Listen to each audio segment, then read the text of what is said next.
wondering why I got out of bed at all. The morning rain clouds up my window, and I can't see it all. And even if I could, it'll all be great. But your picture on my wall, it reminds me that it's not so bad. It's not so bad.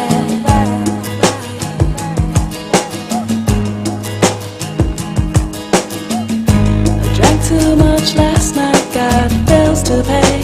My head just feels in pain. I missed the bus and there'll be hell today. I'm late for work again, and even if I'm there, they'll all imply that I might not last the day. And then you call me, and it's not so bad. It's not so bad. I want to thank you for giving me the best day.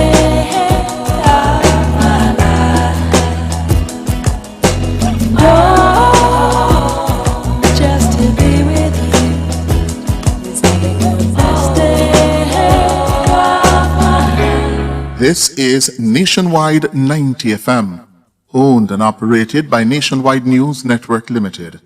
We broadcast from our studios at 14 Ocean Boulevard in the Digicel Center, downtown Kingston, Jamaica, transmitting on the FM 90 band, 90.3 from Peters Rock in St. Andrew and Murphy Hill in St. Anne, serving Kingston and St. Andrew, St. Catherine, St. Anne, parts of Clarendon, St. Mary and St. Thomas. 90.5 from Huntley in Manchester, transmitting to St. Elizabeth, Westmoreland, Manchester, Clarendon, rural St. Andrew and parts of St. Thomas, and 90.7 from Cooper's Hill in St. Andrew and Flower Hill in St. James, serving Westmoreland, Hanover, St. James, sections of Trelawney, Kingston, St. Catherine, Clarendon, St. Mary, Portland and St. Anne. Nationwide 90 FM also broadcast on YouTube at Nationwide 90 FM Live and on Flow at Channel 916. Nationwide 90 FM, a new revolution in media. You're listening to Nationwide 90 FM. The time is 6 o'clock. From the studios of Nationwide Radio, morning radio the right way. It's Nationwide This Morning.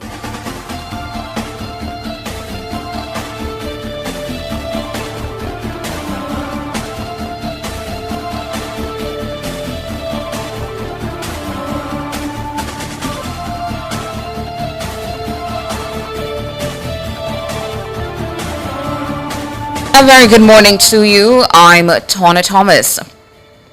Coming up in the news at 6 for this morning, Tuesday, August 25, 2026. Opposition demands answers amid revelation that company at heart of Cooper Spend Demolition owes the government millions in unpaid taxes. JCF Cadet Academy reports strong CSEC and Cape passes. Manhunt on for suspect in attempted murder of a 51-year-old St. Mary woman. In regional news, CARICOM hires external counsel amid challenge to Barnett's reappointment.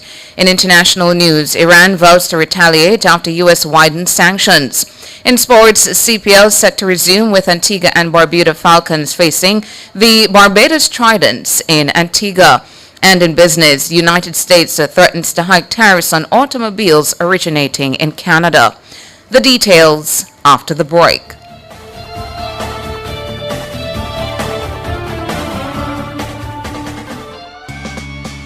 Enough power tool, big to small. Jack on my figure, dig the wall. Upper total tools. Weed back a figure, trim the lawn. We have everything a job demand. Total tools. We rent them, sell them and fix them. Also give Total Tools a call. When I say home improvement, landscape construction, a Total Tools are your option. Home improvement, landscape construction, Total Tools are your option. Total Tools, located at 102 Main Street, Ocho Rios, 34 Slibe Road, Kingston. And lot C6 Jacksaw, Sentence Bay. Call us today. Catch the first news of the day, a comprehensive package of local, international, sports, and business news. The news at 6 on Nationwide 90 FM.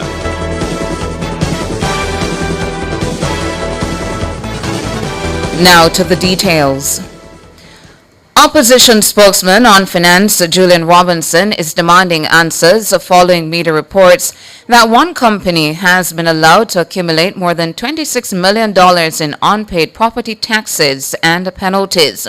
An article published by the Jamaica Gleaner on Monday claims New Falmouth Resorts Limited has failed to pay property taxes for 6 consecutive years dating back to 2020. That company is at the heart of the land demolition controversy in Cooper's Pen, Trelawney. I'm particularly concerned by a newspaper report today which shows that one company has been allowed to accumulate over $26 million in unpaid property taxes. This comes within the context of the government's missing its revenue target for the last quarter by over $28.7 billion. How many other companies have huge tax arrears that have not been collected by the government? In my last budget debate presentation, I emphasized the need for greater focus on compliance and enforcement measures to collect outstanding taxes versus seeking to impose new tax measures. New Falmouth Resorts has been involved in a decades-long fight to get squatters off its property in Trelawney. Reports indicate the property, more than 260 acres of land in Cooper's Pen, is now valued at close to $400 million. In addition to owing 6 consecutive years of back taxes, there is also more than $2 million in accumulated penalties. Robinson says the matter demands urgent scrutiny, particularly given that the government fell $28 billion short of its revenue and grants target in the first quarter of the 2026-2027 fiscal year. How many other companies have huge tax arrears that have not been collected by the government? In my last budget debate presentation, I emphasized the need for greater focus on compliance and enforcement measures to collect outstanding taxes versus seeking to impose new tax measures. Julian Robinson, opposition spokesman on finance. Now, opposition spokesman on education Damon Crawford is commending education stakeholders who he says deserve credit for students' performance in the 2026 May to June Caribbean Examination Council administered exams. At high school, CXC administers Caribbean Secondary Education Certificate CSEC and Caribbean Advanced Proficiency Examination CAPE. Shalois Michael reports. At CSEC, the Ministry of Education reports that 48.7% of Jamaican students passed mathematics this year, while 83.6% passed English A.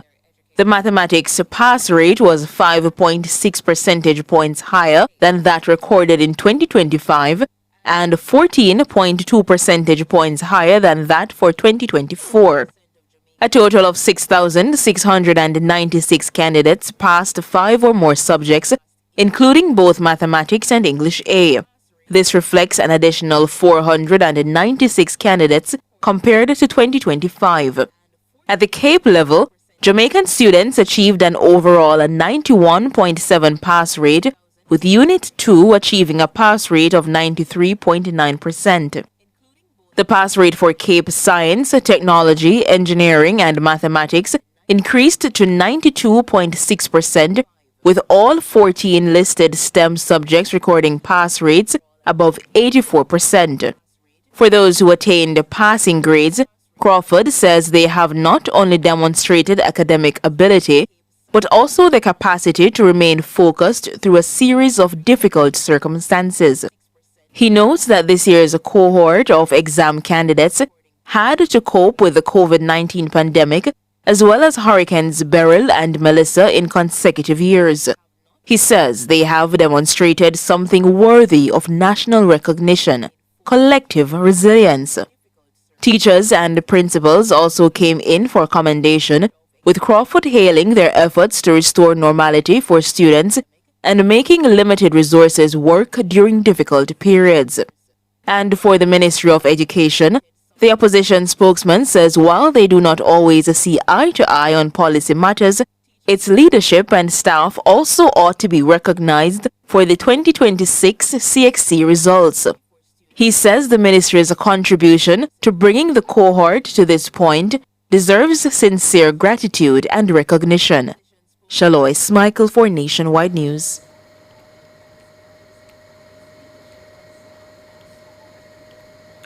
The Jamaica Constabulary Force Cadet Academy have recorded strong CXC passes in both Caribbean Secondary Education Certificate CSEC and the Caribbean Advanced Proficiency Examination CAPE. Principal of JCF Cadet Academy, Deputy Superintendent Tanisha Johnson, was speaking on the JCF's Force for Good podcast on YouTube on Sunday. For CAPE passes, CAPE Communication Studies, 88%. It's the first time that we're doing that. Information Technology, 93%. Law Unit 1 and 2. So Unit 1, 84%. Unit 2, 75%. For our CSEC passes, English A, 92%. Human and Social Biology, 98%. Information Technology, 100%. Math, 75%. The best we have done since we have started. Office Administration, 90%, Physical Education and Sports, it's 100%, and Social Studies, 75%, which is also an increase. The JCF Cadet Academy was implemented in 2021 to help equip young men aged 16 and 17 with the academic qualifications, discipline, and leadership skills. After graduating, the Academy students who meet specific requirements also have the opportunity to be placed in the police force. DSP Johnson credits students' success to the Academy's fostering environment. We're saying when you get a youngster, 17 years old, so you finish the normal high school, no CSEC as an example, and when you have maybe under a year to prepare this youngster, one of the first things that we seek to do is to have dialogue. That's very important, to find out from the student, tell us what happened, why you left school without one subject. Sometimes all it takes is a change of environment for these youngsters. And at the Cadet Academy, we're thriving because first and foremost, we have educators, we have our teachers, but love is central to what we do. DSP Tanisha Johnson, principal at the JCF Cadet Academy. The St. Mary Police are on the hunt for a man wanted in connection with the attempted murder of a 51-year-old woman in Fort George, Anotabe, in the parish on Sunday. According to the police, sometime after midnight, an argument developed between the man and woman at her home. The police say during the dispute, the woman was reportedly struck in the head with an object. Thereafter, a substance was thrown onto her face. The injured woman was found sometime after 6 a.m. when she was rushed to the hospital. The woman was admitted in serious condition as she sustained serious head and facial injuries. She also had extensive burns to her face. The police are alerted, and several inquiries are currently being conducted in Fort George and surrounding areas in an effort to locate the suspect. The name of the suspect has not yet been disclosed as investigations continue. But anyone knowing his whereabouts is being asked to contact the Anotabe Police at 876-994-4222 or 876-333-9530 or the nearest police station. The police say a man depicted in a social media video as a former member of the Jamaica Constabulary Force and who's in need of urgent care was never a part of the JCF. In the video, a Good Samaritan highlights the man's plight. People as you know, Corporal Brown from Mandeville, say him and a youth in some argument over some phone, and the man stabbed him, say the doctor even have to do surgery on him. And right now I'm auntie, so put him up. But see, auntie gave him the little room here to stay, but he not have no bed and he not have nothing on the floor, so him say he might look some help from the people there. See where him have to stay here. Him auntie give him the little room here to stay. Him can't stay here too long, but them have put him up right here, so see him there. So how you feel? Bad. The pain you soon good, man. Also I hear so you get the stab. Yeah, but to am child, doctor smash up. Several users of social media have since tagged the JCF, urging it to intervene. But in a statement on Monday, the JCF says it wishes to clarify that the individual is not a member of the constabulary. The JCF says, as a result, it cannot verify the authenticity of the claims made in the video, nor confirm whether the man's stated need for assistance is genuine. Nationwide News understands the man has previously attracted public attention through videos in which he pretends to be a policeman. Checks of his social media pages show several videos of the man imitating police personnel and wearing clothing resembling police uniforms. The JCF is urging members of the public to exercise caution and to not assume that the man is affiliated with the constabulary. Justice Minister Delroy Chuck is in Singapore for the country's Convention Week 2026 to be held from August 24 to 28. The Singapore Convention on Mediation is a uniform and efficient framework for international settlement agreements resulting from mediation. It applies to international settlement agreements resulting from mediation concluded by parties to resolve a commercial dispute. 46 countries, including Jamaica, signed the convention in 2019. Minister Chuck says the trip is important as Jamaica plans to ratify the convention later this year. We're moving there to look not only at what has transpired since the Singapore Convention was signed in 2019, but to also look at community mediation in Singapore and to see how we can adopt some of the practice there in Jamaica. We'll also take the opportunity to look at how many countries have ratified and the benefit that they have had from the ratification as we propose to ratify the convention sometime in late September or October after the Mediation Act is passed in the Senate. In June, Minister Chuck said Jamaica's proposed Mediation Act would also establish the legal framework for Jamaica to ratify the Singapore Convention on Mediation once it became law.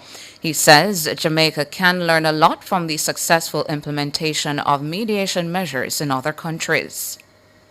The conference in Singapore is an annual conference by Singapore, and so they invited me this year to be there, and we'll be there for the week, and it is the annual convention on mediation that Singapore invite various parties across the world to examine the progress being made with mediation as a dispute settlement mechanism. Singapore has done extremely well in ADR, alternative dispute resolution, that is mainly mediation and arbitration. And I think it is important that Jamaica should see the success of the practice not only in Singapore but in other countries so we can adopt the best practice here in Jamaica. Delroy Chuck, Minister of Justice. Former President of the Realtors Association of Jamaica, Carleen Sinclair, says rainwater harvesting must be a mandatory feature on housing developments. Sinclair was speaking on Nationwide at 5 on Monday evening on the topic of water resilience measures in times of drought. I believe that moving forward in a long-term way, that, we need to have that as a part of the building code where rainwater harvesting is mandatory for new developments. I believe it is important. A lot of, the water is just going to waste. We're also not recycling grey water as we should to deal with certain landscaping areas. That water can be used to do things that we're using portable water to do. Short-term property rentals are yet another area that Jamaica's worsening drought and new water prohibition orders could have implications for. Nationwide News reported that water levels at the two major facilities which serve Kingston and St. Andrew, the Mona Reservoir and Hermitage Dam, are at a stage of rapid decline. Both are now below 50% of their capacity. Sinclair says the availability of a tank has become a priority question for persons seeking to rent property. Right now, let's start with rentals. The first question they will ask you is whether or not there is a water tank. Not all properties can have a water tank. Most apartment complexes do have water tanks, but that service mainly the common facilities and not necessarily the apartment units. It's the first question. It may not, we haven't found yet it's the deal breaker for many because location is important in terms of commute to work and school, but it is now becoming the second question that is being asked for renters. Carleen Sinclair, former president of the Realtors Association of Jamaica. Meanwhile, local realtor Dennis Hickey believes the government must ensure proper water supply is provided in order to help the situation. If we're grappling with the cost of housing, we are going to be forcing the price up. Listen, I am on record of saying that where infrastructure is improved by the government, it makes it easier for developers to build, and there could be a mechanism to impact the price of housing solutions. So if you're going to ask every housing developer to put in the infrastructure, where's the water going to come? The major source has to come from the national budget, the national infrastructure. What you're talking about is not water. I am not so concerned about water storage as I'm concerned about water supply. Dennis Hickey, realtor, he was speaking on Nationwide at 5 on Monday. And that's it for the local segment of the news. Up next, regional and international.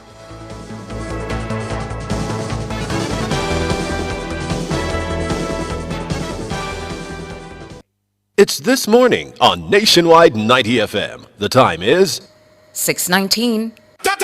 Tap up online instead. I beg you tap up online instead.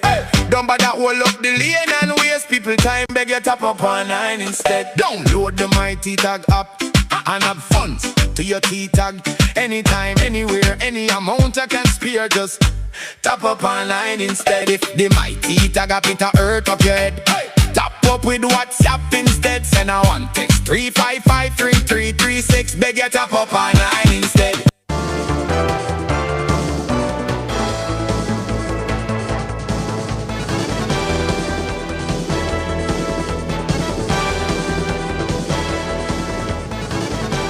In regional and international news this morning, regional news, the Caribbean Community CARICOM has retained an external law firm as part of its response to a challenge over the reappointment of Secretary General Dr. Carla Barnett.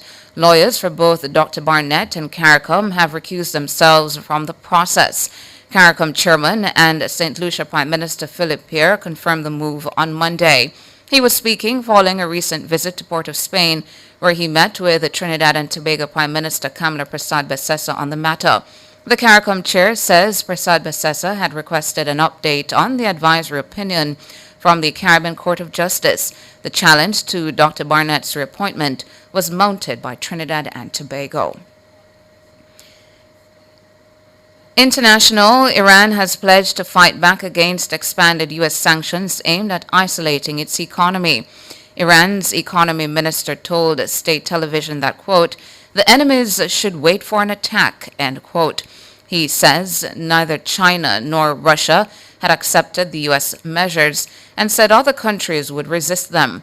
U.S. Treasury Secretary Scott Bessent unveiled the measures on Monday, but stopped short of the most punishing sanctions. He said countries that continued trading with Iran risked being forced out of the dollar-based financial system, but declined to give a timeline or identify which may be targeted.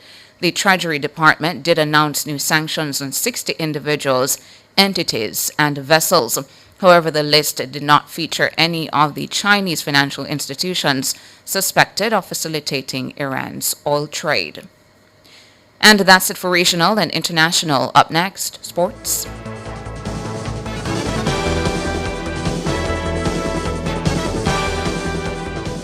Timing, strategy, precision.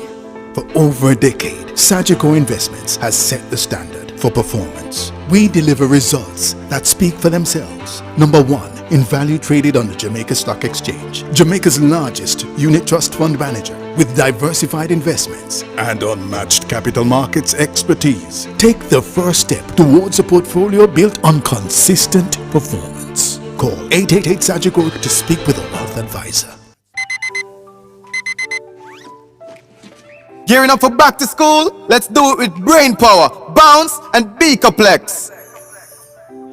B-Complex give your kids the B vitamin boost they need to stay sharp, focused, and energized all school year long. From the math drills to the recess drills, B-Complex keep them going strong. Make Beacoplex a part of your back to school checklist because healthy kids are happy learners. Beacoplex, fuel their focus, power their day. Heading back to university this summer? You're probably thinking about tuition, books, and maybe even replacing that laptop that's been hanging on by a thread. We've all been there. The good news? Paying for your education doesn't have to happen all at once. With a Barita Merchant Bank tertiary loan, you can borrow $500,000 and above, repay over up to 5 years, and even begin repaying while you study. So you can spend less time worrying about how to pay for school and more time focusing on what really matters: graduating. Call 876-618-3455 or email banksales@barita.com or visit baritamerchantbank.com/school loans. Barita Merchant Bank, let's get you there.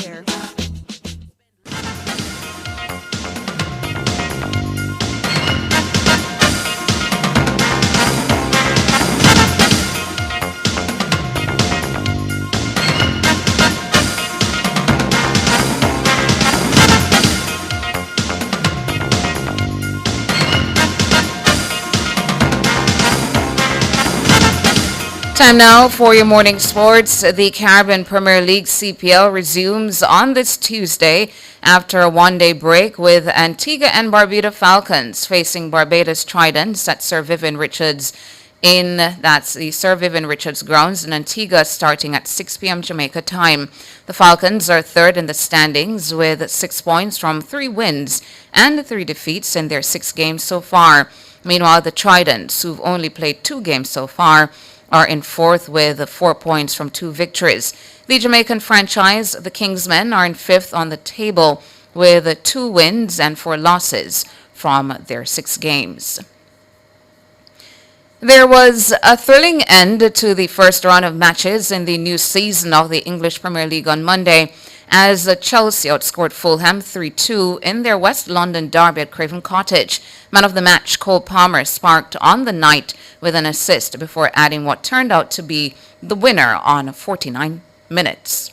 João Pedro looked suspiciously offside as he collected that, but we go on for the moment and he feeds Cole Palmer and Palmer puts it in the net and the flag has stayed down.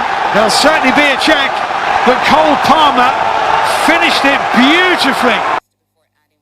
João Pedro and new signing Brendan Rodgers were the other scorers for Chelsea. Finally, in your morning sports, former Olympic champion and world record holder Donovan Bailey says Jamaican sprinter Oblique Seville remains firmly in charge of men's 100 meters, a year on from becoming world champion in Tokyo. Seville's outstanding 2026 form was once again on display on Sunday in Poland, where he broke the meet record at the Diamond League meeting. Seville won in 9.87 seconds, where for the first time in history, all run-ins in a 9-lane 100-meter sprint dipped below 10 seconds. Well, Seville, Oblique has always been at the top. I mean, I'm a huge supporter of him. I understand the program that he's in. Remember that he's now he's now the prodigy under we'll say Glenn as Usain Bolt's coach, right? So yeah, Oblique is phenomenal. You know that anytime that he gets into any race and he can execute the drive phase for the first 30 meters, recognize that is his race. Bailey believed Seville entered Sunday's race seeking revenge against Nigeria's Kayinsola Ajayi, beating him at the Prefontaine Classic and the London Diamond League. I know that the next time that Oblique saw Ajayi, that exactly how it went down yesterday was exactly how it was going to go. Like I said, I mean, a well-coached athlete, also someone who, I mean, if I may say so myself, becoming a veteran. I mean, at 20 little. I think that wins are pretty important in a year that there's no major championships. Obviously, the ultimate challenge, yes. But I think that just for consistency, I thought it was very important for Oblique to show his dominance. Donovan Bailey wrapping up your morning sports.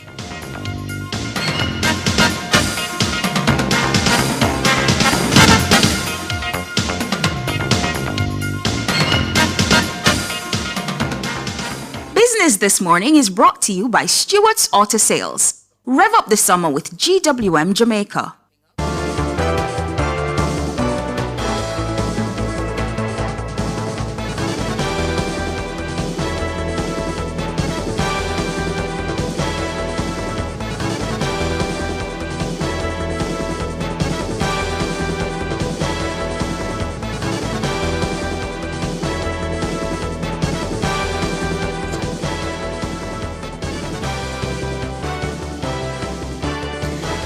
In business this morning, President Donald Trump has threatened to hike U.S. tariffs on automobiles originating in Canada as the trade war between the two neighbors continues to heat up.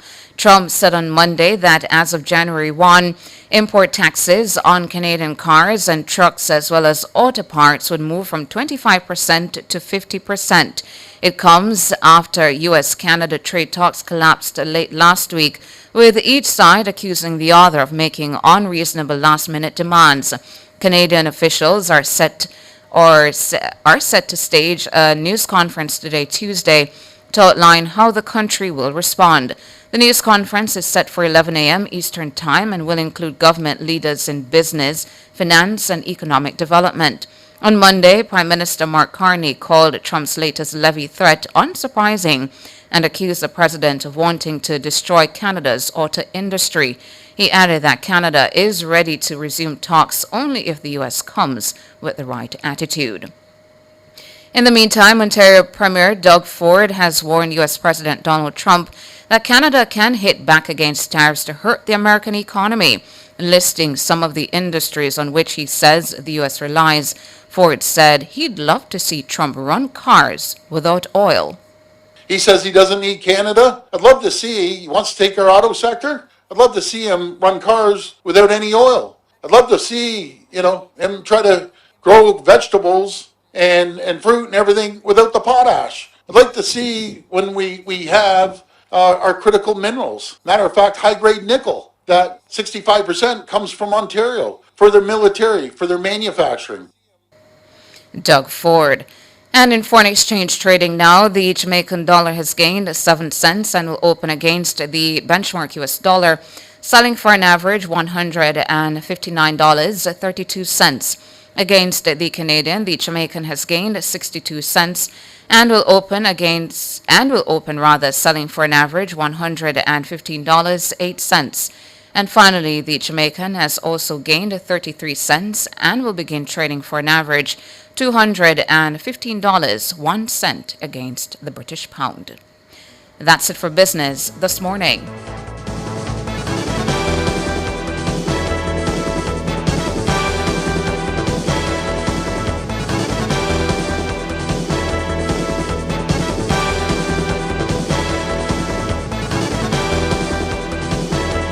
Business This Morning was brought to you by Stewart's Auto Sales. Rev up the summer with GWM Jamaica.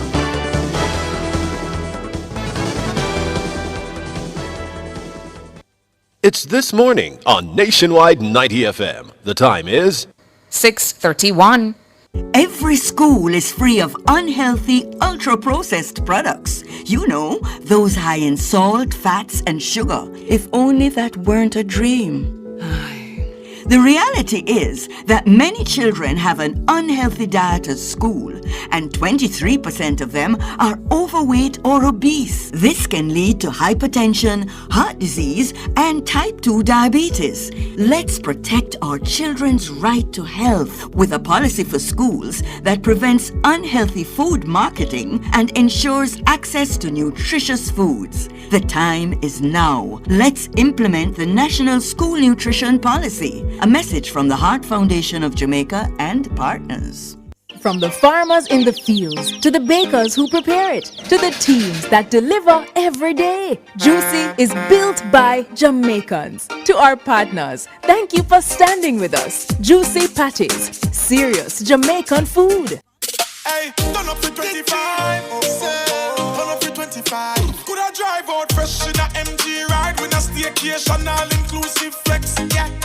I touch a million cash. Yes. Smart TV, PS5, and home upgrade. Turn up your winnings this summer with Digicel. Sign up or switch to postpaid or Digicel Plus. Buy a SIM. Top up with 5 bills or more. Buy a 7-day plan or higher. A smartphone deal or just pay your bill. Authorized under Section 58.3 of the Betting, Gaming and Lotteries Act. Promotion period June 24 to September 5, 2026. Visit DigicelJamaica.com for terms and conditions.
unfolds. Challenge what the future holds.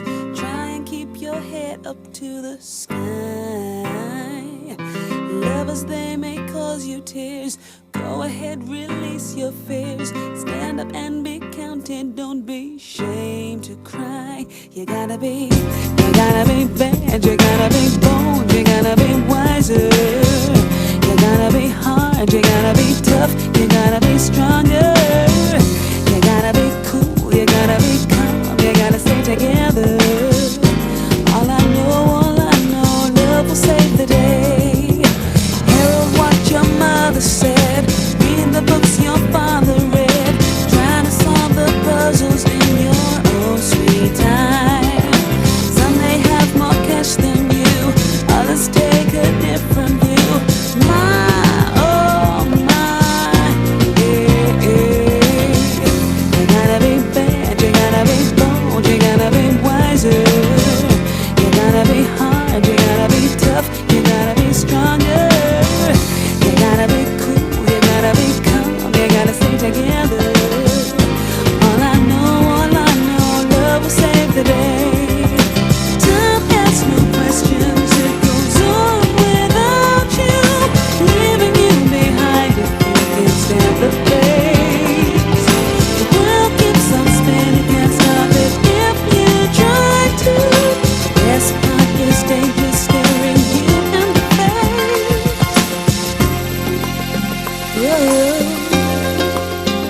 Remember, listen as your day unfolds. Challenge what the future holds. Try to keep your head up to the sky. Lovers, they may cause you tears. Go ahead, release your fears. My, oh my, eh, eh, eh. You gotta be bad, you gotta be bold, you gotta be wiser. You gotta be hard, you gotta be tough, you gotta be stronger.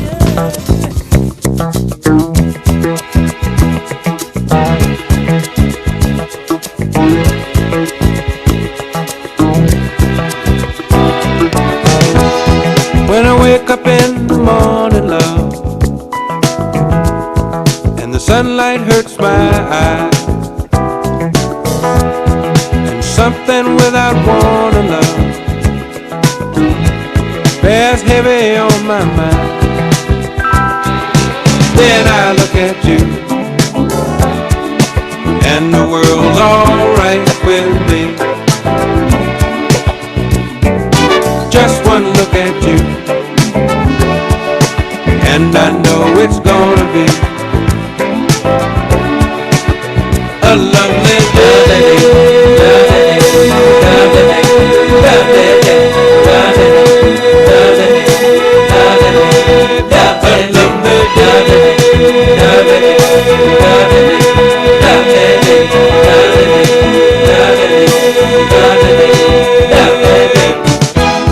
when the day that lies ahead of me. I was talking to somebody not long ago, and now water supply is a line item for their bill. So say, for example, you're thinking about, well, your line items are groceries for the month. You're talking about, I guess, school fee. School fee becomes a line item this month. Yeah. All the other things that would make up a household budget. So the conversation I was having, the person said, well, that never used to be a part of the budget, but now it is, because normally they rely on NWC supply. Some people in country too would rely on rainwater harvesting, but there's no rain. So the tank is going down. People in country, for example, do not get a supply from NWC. There's no potable water. Yeah. Like in my bush, there's no potable water in St. Elizabeth. Fair. The people in my country, in my bush, rely in my bush on as well. They do rainwater harvesting. It's the rain. You rely on the a rain. proper system with a tank set up and A gutter and everything. Right. Oh, by the way, good morning, listeners. Good morning, listeners. Good morning. Good morning. Good morning. Yeah, a pleasant morning to you. You know, it's not our fault actually. It's a good morning to be alive. It's Tuesday morning. we're excited, but we're having this water conversation, and for some reason we just realized we're on air. So good morning to you if you're on your way to work, if you are prepping for school, getting the kids ready, getting the stuff that you need to get, or YouTubers, you're on live and direct over there on NNN Radio Live. But yeah, back to our water conversation. And just before we get back to it, Sandre, Yes My Jamaica, is it Yes My Jamaica? Are you new? First, I'm seeing you in our chat. But if you're not new, hey to you again. Asking about George. George will be back tomorrow. Out today, out yesterday. He'll be back tomorrow. Yeah. But the person said that this is now a line item where you have to pay for water trucking, and it's costing $18,500 to fill up for a 1,000 gallon and a 850 gallon tank to fill that up. And I asked yesterday too about the costs in St. Elizabeth. I did get some figures, because now it's that time of the year because of the dry conditions. There are people in my bush have to be purchasing water, and depending on the distance, so them charging you, of course, for the water, and then the truck driver want fee money if him services to bring the water to wherever in where you are. Yeah. So there's that cost as well. And I see Dreview saying there's always going to be drought in Jamaica. What we do when you have excess rainfall, do we store all the excess fresh water? Yeah, so going back to what I was saying about, I did get some figures yesterday. Yeah, and for that rule player forever, we're not talking about water bill. We're past water bill. We're talking about trucking water. That's in the context of the lock-offs that we're experiencing across the island, and those lock-offs, of course, are to conserve the supply from the dam, which the last time I read, which was yesterday, is about 31%. Yeah, and on that point too, Cliff asked a good question, asked me a good question yesterday, and I reached out to the NWC seeking to get an answer. I haven't gotten an answer yet, but the question was, at what point now does the NWC and government say, all right, we can't pull no more water from out of Hermitage?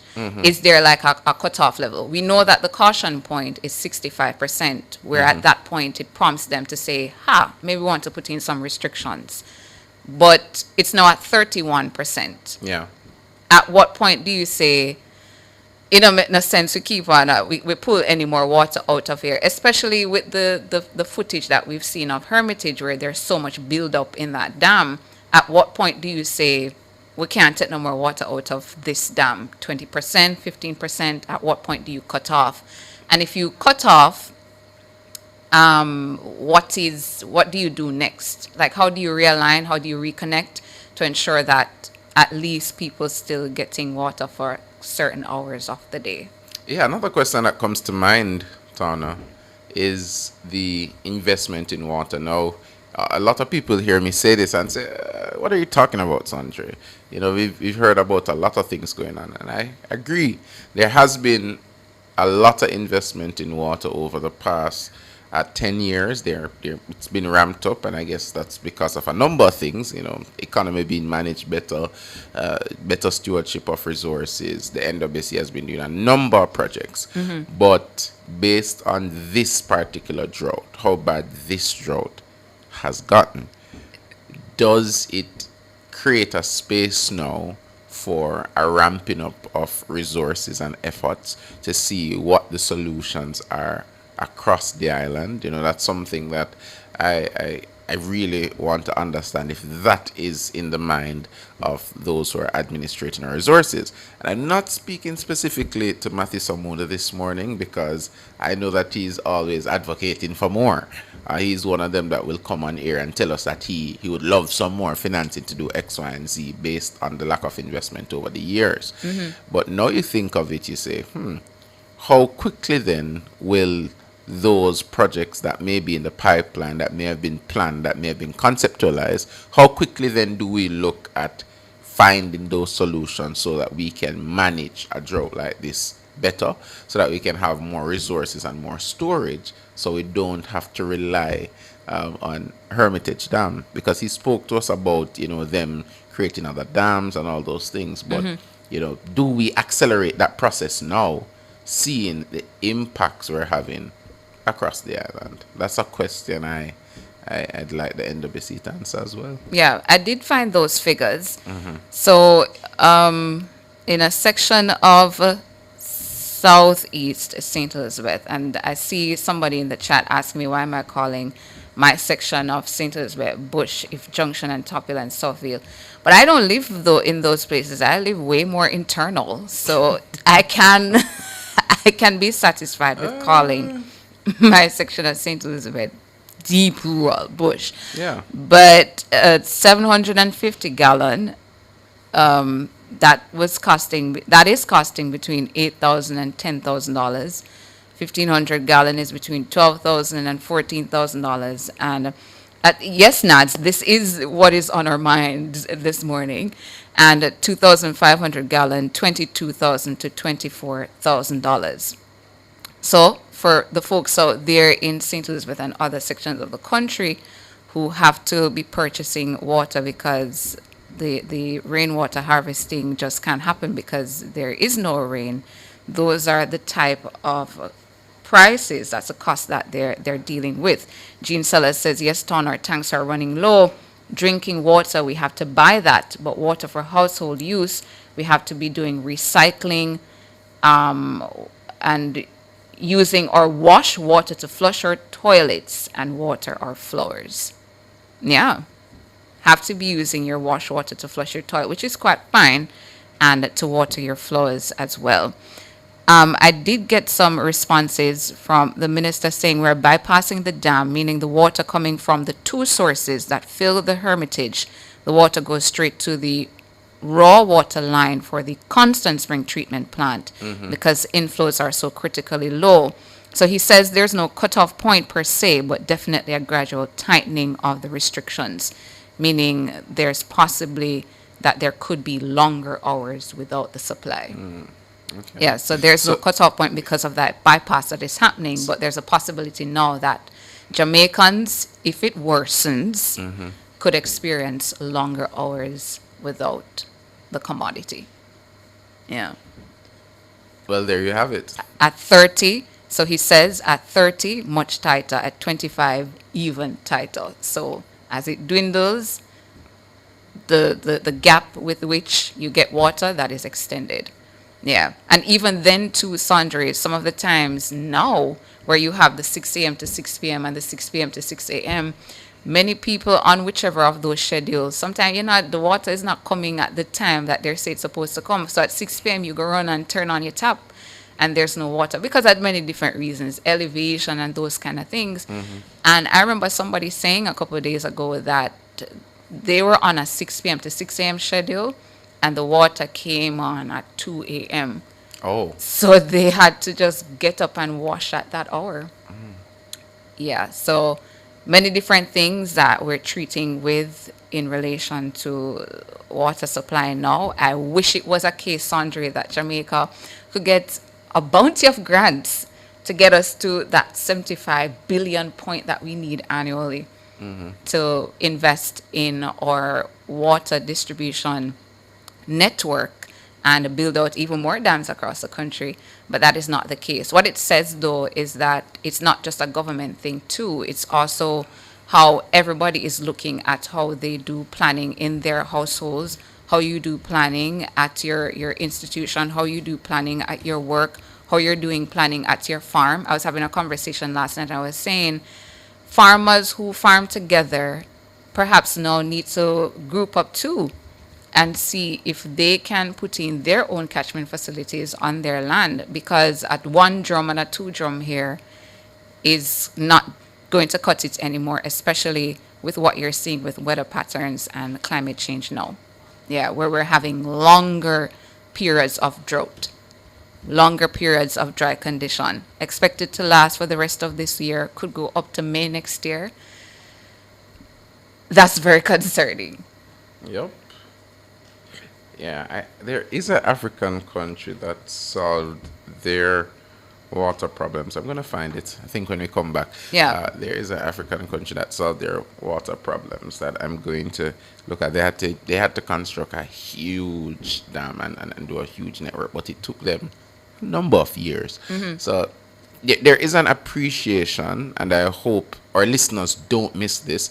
There is an appreciation for the time it will take for the investment in our water distribution and supply network to work the way it is to work, but it is going to take significant investment, significant time, and of course we do want to know, and if you have Minister there, we do want to know from him if this drought, as we're experiencing it, will accelerate some of the resources to his side or his neck of the woods, so that we can fast track some of the plans that we've heard about for a while now. But we're going for a break, listeners. Can I take one more comment before we go to the break? Go ahead. So, because our folks are listening and giving their perspectives. This one says, "Good morning, Tana. Growing up in Manchester, lived in an area where NWC water is in our taps only 3 or 4 days a week. When I bought my house, I made sure to get one with a tank on the property. Mine is a 20,000 gallon concrete tank. Since the drought, I only get NWC water once or twice weekly.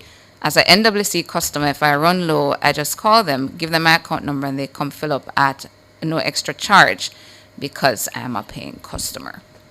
Yeah, but tanks. Yeah, that's what I'm saying.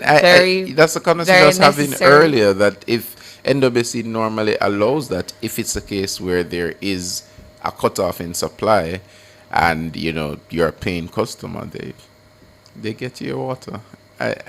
That's what I know. That's what I know from people that I know. So once you get through to them and you communicate whatever the issue is and it's reasonable, they send a truck. I've never had any issue. I've had my lock-offs, listeners. I don't allow, the minister made a comment when he was on about pool, and I wonder if that's why my lock-offs started to be so frequent.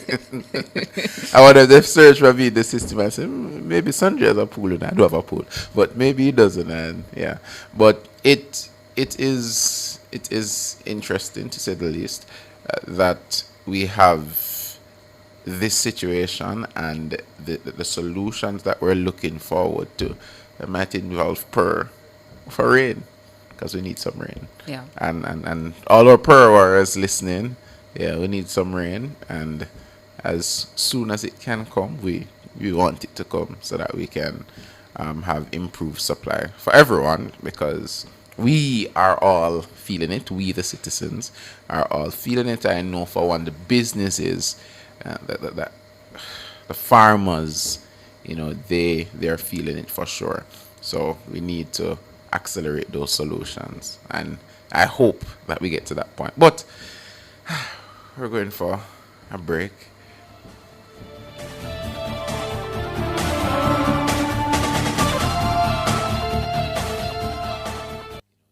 The Ministry of Health and Wellness works to ensure the provision of quality health services and promotes healthy lifestyles and environmental practices for all Jamaicans. The time by the Ministry of Health and Wellness is... It's 6:52.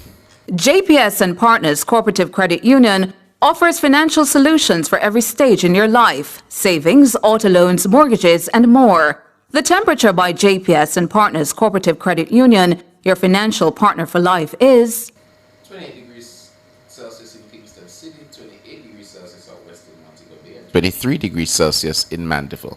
Back to school season has a way of sneaking up on you.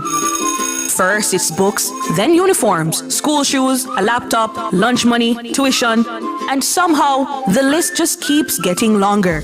But here's the good news. Preparing your child for the new school year doesn't have to put your financial goals on hold. With a Barita Merchant Bank back-to-school loan, you can borrow $500,000 and above to finance tuition, books, uniforms, laptops, and other school essentials. You'll also enjoy low rates, reduced fees, and up to 5 years to repay, giving you the flexibility to prepare with confidence. Call 876-618-3455 or email banksales@barita.com or visit baritamerchantbank.com/school loans.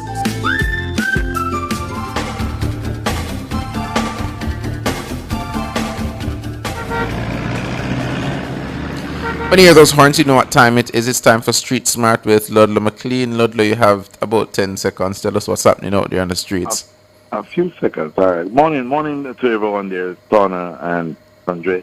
And it's just a quick update as to what's happening in the lower section of the corporate area. I'm talking about like Winwood Road, Mountain View, all these areas that have enjoying good vehicular movement. All of going up to Lower Ellison Road and up and Lower Ellison Road, pretty good. Vineyard Town, okay.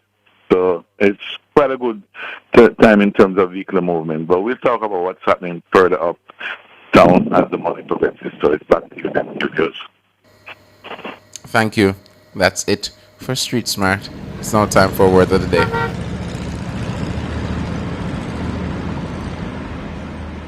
The word of the day is brought to you by Marshall's Pharmacy. A word of the day is spelled M-A-Y-H-A-P, M-A-Y-H-A-P. Mayhap, or mayhap, mayhap, or mayhap, mayhap, or mayhap. Mayhap is your word of the day. It's an adverb, and it simply means perhaps. Mayhap is your word of the day, first recorded in 1530, between 1530 and 1540. To use mayhap in a sentence, mayhap we shall see them at the market, or mayhap it will rain tomorrow. Mayhap is your word of the day, meaning perhaps. Up next are features at the top of the hour, the news. The word of the day was brought to you by Marshall's Pharmacy.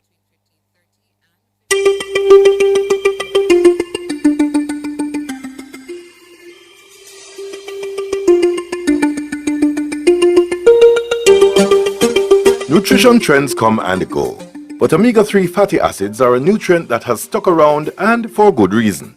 Omega-3 fatty acids, commonly called omega-3s, are a group of unsaturated fatty acids that your body needs for many functions.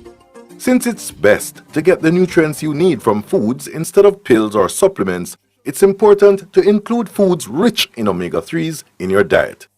But many persons aren't eating enough of this healthy fat. In Food for Thought today, the health benefits of omega-3s and which foods are the best sources. Every cell in your body needs omega-3s, especially the eyes and the brain. Omega-3s are also important for muscle activity, immune function, digestion, and fertility. People who eat omega-3s in their diet may have less plaque buildup in their arteries, lowering the risk of heart attack and stroke. Omega-3s lower triglyceride levels and may slightly raise good HDL cholesterol. Omega-3s lower triglyceride levels and may slightly raise good HDL cholesterol levels. There are other possible benefits too. Regularly eating omega-3s may lower the risk of some types of cancer, age-related macular degeneration, dry eye disease, rheumatoid arthritis. Eating foods high in omega-3s is a good move for most people, but don't expect them to treat all your health conditions. Work with a doctor to manage health problems and talk to a nutritionist about the best diet for you. When a food label lists omega-3s, check which kind it contains. Omega-3 fatty acids are a group of different fats, not just one, and they're not all created equal when it comes to their benefits. If you want to add more omega-3s to your diet, eat more fish. Choose fish that have the highest amount of omega-3s, including mackerel, salmon, herring, tuna, freshwater whitefish, sardines. How much fish should I eat? Most adults should eat at least 2 servings of fish each week. If you have heart disease and don't eat fish regularly, your healthcare professional may recommend EPA and DHA supplements. Fish oil supplements can interact with some medications, though, so check with your doctor before taking them. That's it for Food for Thought today. Until next time. Fearless and fair, Nationwide 90 FM. If you are dining with an escort or partner, your order is always given to your escort or partner. It is never given directly to the waiter or waitress. This is Lifestyle Pages on ordering food. After deciding what you want, tell your companion and let them relay both orders to the waiter or waitress. When dining with a man, you do not engage the waiter or waitress in conversation other than to answer courteously if spoken to by the waiter or waitress. If you take several friends to a luncheon or dinner party in a restaurant, the meal should be ordered in advance. When a menu is headed table d'hôte, which in French means table of the host, the entire meal is included in the given price. On the other hand, a la carte means according to the card or menu, and this means that there is a separate price for each item of food ordered. I'm Valerie, and those were Lifestyle Pages. Nationwide 90 FM, continuing the tradition of fair, fearless, and factual reporting. Distracted driving costs lives. Keep your eyes on the road and arrive alive. The time brought to you by the Jamaica Information Service is News time, 7 o'clock. The most credible news in the morning. The news at 7 on Nationwide 90 FM.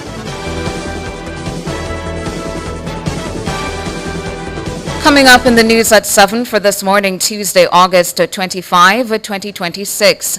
Opposition demands answers amid revelation that company at heart of Cooper Spend demolition owes the government millions in unpaid taxes. JCF Cadet Academy reports strong CSEC and K passes. Manhunt on for suspect in attempted murder of 51-year-old St. Mary woman. And in international news, Iran vows to retaliate after U.S. widens sanctions. The details after the break.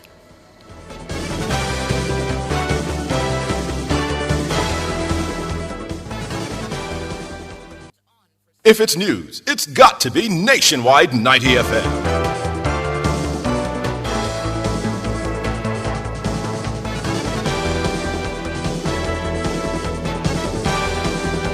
Now to the details. Opposition spokesman on finance Julian Robinson is demanding answers following media reports that one company has been allowed to accumulate more than $26 million in unpaid property taxes and penalties. An article published by the Jamaica Gleaner on Monday claims New Falmouth Resorts Limited has failed to pay property taxes for 6 consecutive years dating back to 2020. That company is at the heart of the land demolition controversy in Cooper Spend Trelawney. I'm particularly concerned by a newspaper report today which shows that one company has been allowed to accumulate over $26 million in unpaid property taxes. This comes within the context of the government's missing its revenue target for the last quarter by over $28.7 billion. How many other companies have huge tax arrears that have not been collected by the government? In my last budget debate presentation, I emphasized the need for greater focus on compliance and enforcement measures to collect outstanding taxes versus seeking to impose new tax measures. Julian Robinson, opposition spokesman on finance. New Falmouth Resorts has been involved in a decades-long fight to get squatters off its property in Trelawney. Reports indicate the property, more than 260 acres of land in Cooper Spend, is now valued at close to $400 million. In addition to owing 6 consecutive years of back taxes, there's also more than $2 million in accumulated penalties. Robinson says the matter demands urgent scrutiny, particularly given that the government fell $28 billion short of its revenue and grants target in the first quarter of the 2026-2027 fiscal year. Opposition spokesman on education Damon Crawford is commending education stakeholders who he says deserve credit for students' performance in the 2026 May-June Caribbean Examination Council administered exams. At high school, CXC administers Caribbean and Secondary Education Certificate CSEC and Caribbean Advanced Proficiency Examination CAPE. Shaloy Smichael reports. At CSEC, the Ministry of Education reports that 48.7% of Jamaican students passed mathematics this year, while 83.6% passed English A. The mathematics pass rate was 5.6 percentage points higher than that recorded in 2025 and 14.2 percentage points higher than that for 2024. A total of 6,696 candidates passed 5 or more subjects, including both mathematics and English A. This reflects an additional 496 candidates compared to 2025. At the Cape level, Jamaican students achieved an overall 91.7 pass rate, with Unit 2 achieving a pass rate of 93.9%. The pass rate for Cape Science, Technology, Engineering, and Mathematics increased to 92.6%, with all 14 listed STEM subjects recording pass rates above 84%. For those who attained passing grades, Crawford says they have not only demonstrated academic ability, but also the capacity to remain focused through a series of difficult circumstances. He notes that this year's cohort of exam candidates had to cope with the COVID-19 pandemic as well as Hurricanes Beryl and Melissa in consecutive years. He says they have demonstrated something worthy of national recognition: collective resilience.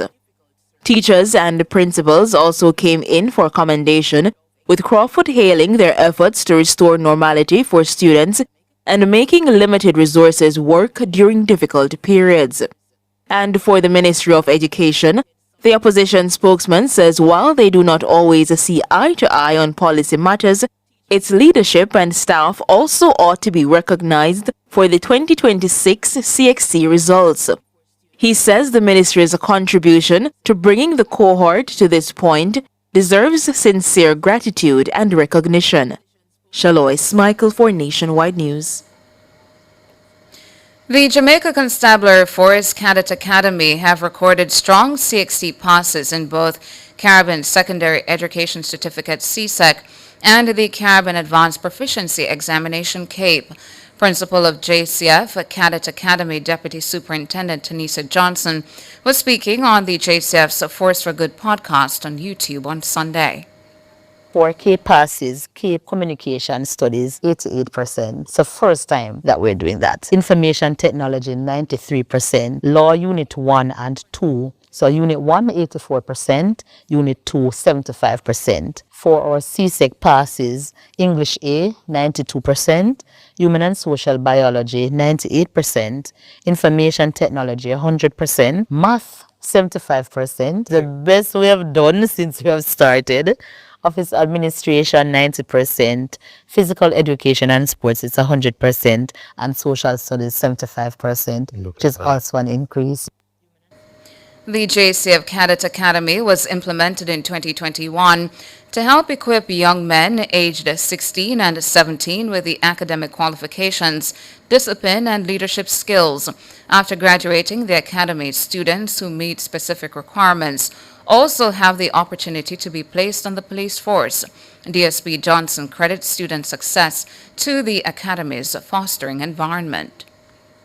We're saying when you get a youngster, 17 years old, so you finish the normal high school, no CSEC as an example, and when you have maybe under a year to prepare this youngster, one of the first things that we seek to do is to have dialogue. That's very important, to find out from the student, tell us what happened. Why you left school without one subject. Sometimes all it takes is a change of environment for these youngsters. And at the Cadet Academy, we're thriving because first and foremost, we have educators, we have our teachers, but love is central to what we do. Tanisa Johnson, principal of the JCF Cadet Academy. The St. Mary Police are on the hunt for a man wanted in connection with the attempted murder of a 51-year-old woman in Fort George, Nottoway in the parish on Sunday. According to the police, sometime after midnight, an argument developed between the man and woman at her home. The police say during the dispute, the woman was reportedly struck in the head with an object. Thereafter, a substance was thrown onto her face. The injured woman was found sometime after 6 a.m. when she was rushed to the hospital. The woman was admitted in serious condition as she sustained serious head and facial injuries. She also has extensive burns to her face. The police are alerted and several inquiries are currently being conducted in Fort George and surrounding areas in an effort to locate the suspect. The name of the suspect has not yet been disclosed as investigations continue, but anyone knowing his whereabouts is being asked to contact the Onoto Bay Police at 876-994-4222 or 876-333-9530 or the nearest police station. The police say a man depicted in a social media video as a former member of the Jamaica Constabulary Force and who is in need of urgent care was never a part of the JCF. In the video, a Good Samaritan highlights the man's plight. People as you know, Corporal Brown from Mandeville, say him and a youth in some argument over some phone and the man stab him, say the doctor even have to do surgery on him. And right now I'm auntie has to put him up. But see auntie give him the little room here to stay. But he not have no bed and he not have nothing on the floor. So him say he might look some help from the people there. See where him have to stay here. Him auntie give him the little room here to stay. Him can't lay here too long, but them a put him up right here, so see him there. So how you feel? Bad. The pain you soon good, man. Also I hear so you get his stabbed. Yeah, but to him check, Dr. Semasho. Several users of social media have since tagged the JCF urging it to intervene. But in a statement on Monday, the JCF says it wishes to clarify that the individual is not a member of the constabulary. The JCF says, as a result, it cannot verify the authenticity of the claims made in the video, nor confirm whether the man's stated need for assistance is genuine. Nationwide News understands that the man has previously attracted public attention through videos in which he pretends to be a policeman. Checks of his social media pages show several videos of the man imitating police personnel and wearing clothing resembling police uniforms.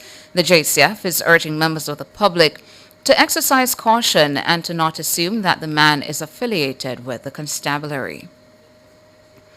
Justice Minister Delroy Chuck is in Singapore for the country's Convention Week 2026 to be held from August 24 to 28. The Singapore Convention on Mediation is a uniform and efficient framework for international settlement agreements resulting from mediation. It applies to international settlement agreements resulting from mediation concluded by parties to resolve a commercial dispute. 46 countries, including Jamaica, signed the convention in 2019. Minister Chuck says the trip is important as Jamaica plans to ratify the convention later this year. We're moving there to look not only at what has transpired since the Singapore Convention was signed in 2019, but to also look at community mediation in Singapore and to see how we can adopt some of the practice there in Jamaica. We'll also take the opportunity to look at how many countries have ratified and the benefit that they have had from the ratification as we propose to ratify the convention sometime in late September or October after the Mediation Act is passed in the Senate. In June, Minister Chuck said Jamaica's proposed Mediation Act would also establish the legal framework for Jamaica to ratify the Singapore Convention on Mediation once it became law. He says Jamaica can learn a lot from the successful implementation of mediation measures in other countries. The conference in Singapore is an annual conference by Singapore, and so they invited me this year to be there, and we will be there for the week, and it is the annual convention on mediation that Singapore invite various parties across the world to examine the progress being made with mediation as a dispute settlement mechanism. Singapore has done extremely well in ADR, alternative dispute resolution, that is mainly mediation and arbitration. And I think it is important that Jamaica should see the success of the practice not only in Singapore but in other countries so we can adopt the best practice here in Jamaica. Delroy Chuck, Minister of Justice. Former President of the Realtors Association of Jamaica, Carleen Sinclair, says rainwater harvesting must be a mandatory feature in housing developments. Sinclair was speaking on Nationwide at 5 on Monday evening on the topic of water resilience measures in times of drought. I believe that moving forward in a long-term way, that, we need to have that as a part of the building code where rainwater harvesting is mandatory for new developments. I believe it is important. A lot of, the water is just going to waste. We're also not recycling grey water as we should to deal with certain landscaping areas. That water can be used to do things that we're using potable water to do. Short-term property rentals are yet another area that Jamaica's worsening drought and new water prohibition orders could have implications for. Nationwide News reported that water levels at the two major facilities which serve Kingston and St. Andrew, the Mona Reservoir and Hermitage Dam, are at a stage of rapid decline. Both are now below 50% of their capacity. Sinclair says the availability of a tank has become a priority question for persons seeking to rent property. Right now, let's start with rentals. The first question they will ask you is whether or not there is a water tank. Not all properties can have a water tank. Most apartment complexes do have water tanks, but that service mainly the common facilities and not necessarily the apartment units.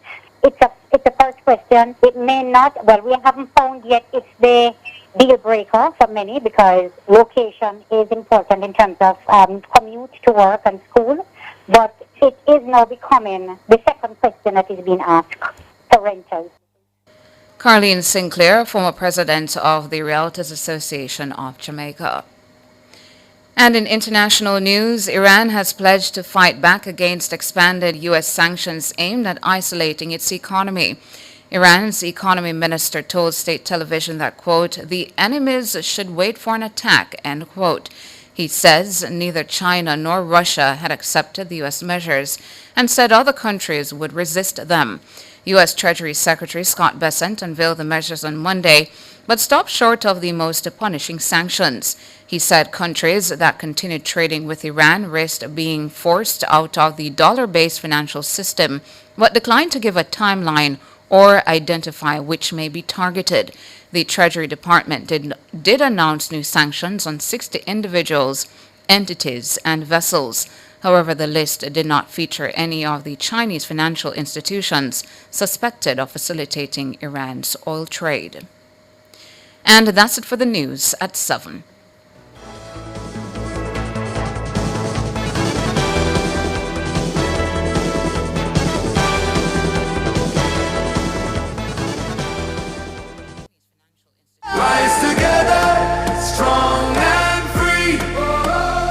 The time by Jamaica National is 7:17. Rent or buy your hurricane supplies from Total Tools. Visit 102 Main Street, Ocho-Rios, 34 Slipe Road, Kingston 5, or Lot C6, Drax Hall, St. Anne's Bay. The temperature brought to you by Total Tools Jamaica is 28 degrees Celsius in capital city Kingston, 29 out west in Montego Bay, and 24 degrees Celsius in Mandeville. Tap up online instead.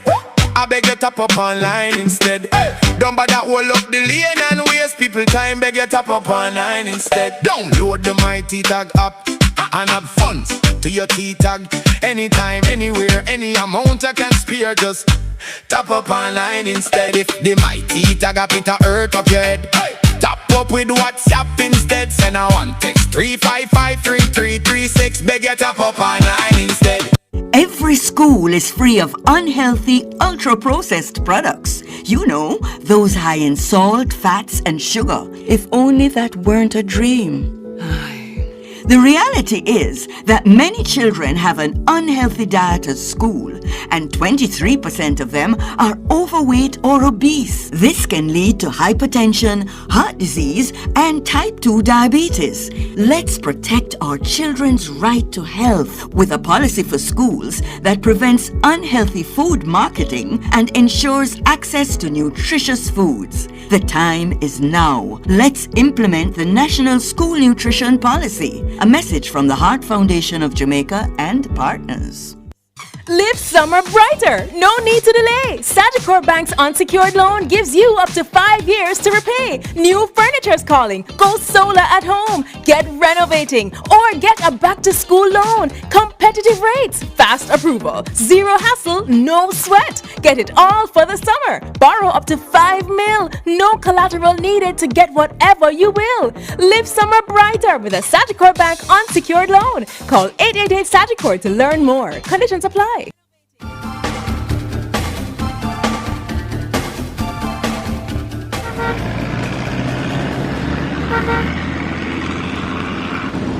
That time of the morning when we get our second report of Street Smart with Ludlow McLean. Hey to Ludlow. Hey, morning time again, Tona, and listeners, the motoring public and our visitors, and all our transport operators, taxi, all the different charter buses and express buses. Morning. The situation though is that coming further up into the Vineyard Town area, there's movement going through Deanery Road, Marion Road, and going further up towards Mountain View, a steady stream all the way up to Mountain View northbound, southbound, no problem. Yesterday there was a problem, by the way, going to the lower section of Mountain View. That would have been rectified by now. And going further up towards Arthurwind, it's also steady. Former Roosevelt Avenue, Herb McKinley Drive, its movement all the way up to Stanton Terrace, to go across to Fairway Avenue. It's all good. Olope Road, steady stream in both directions, especially going further down towards connect with Lady Musgrave Road. Olope Road going further, connecting with Oxford Road. Oxford Road has also a steady stream. That one is building during the course of the morning. That Oxford Road will build, especially from Alpha Tree Road to Olope Road. And then going up Northwood Boulevard, no problems there again, going all the way up to connect with Trafalgar Road. And Trafalgar Road, for the time being, has good movement. So it's building all the time, and by the time we get to about 8:30, most intersections will be busy and more traffic will be upon us. So there you go. Enjoy yourselves. I'd love to talk about water on Daytona. Because there are some methods that I've, seen over other areas, other countries where they have developed without water like us.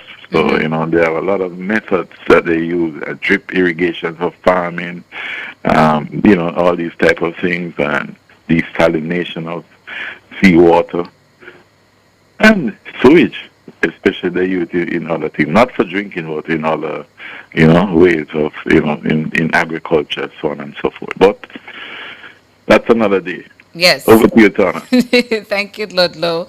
That's it for Street Smart with Ludlow McLean. Up next, the front page.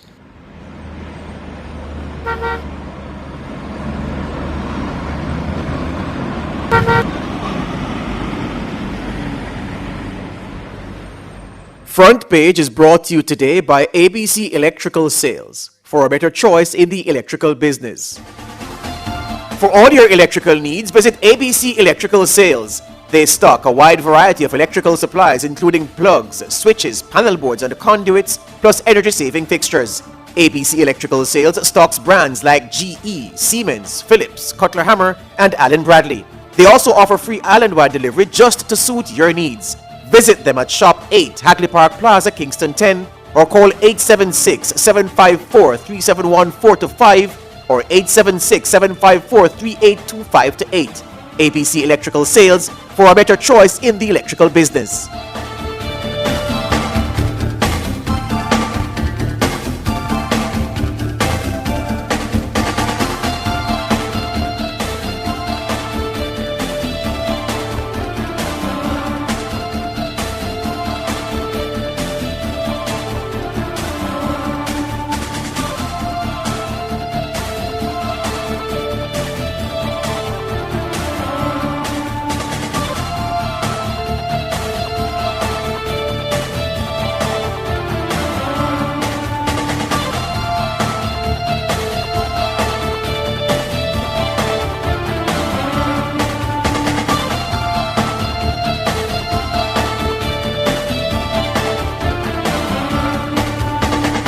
We're back with you. It is nationwide this morning. The front page: water security is economic security. That is the statement according to the chair of the PSOJ's Energy, Environment and Climate Change Committee, Nigel Davey. In a post of the organization's Instagram page, Mr. Davey says Jamaica cannot continue treating droughts as a temporary emergency. He says when drought becomes prolonged and recurrent, emergency responses are no longer enough.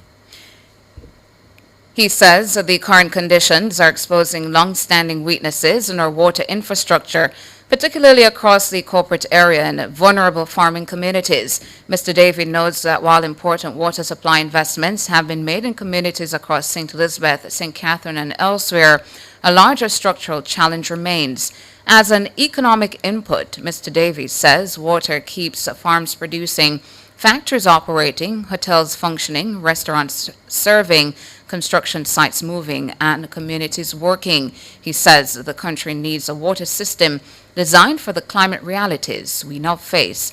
And when it becomes unreliable, businesses must spend more on tanks, trucking, storage, and alternative sources. These additional costs, he says, is difficult for MSMEs to absorb.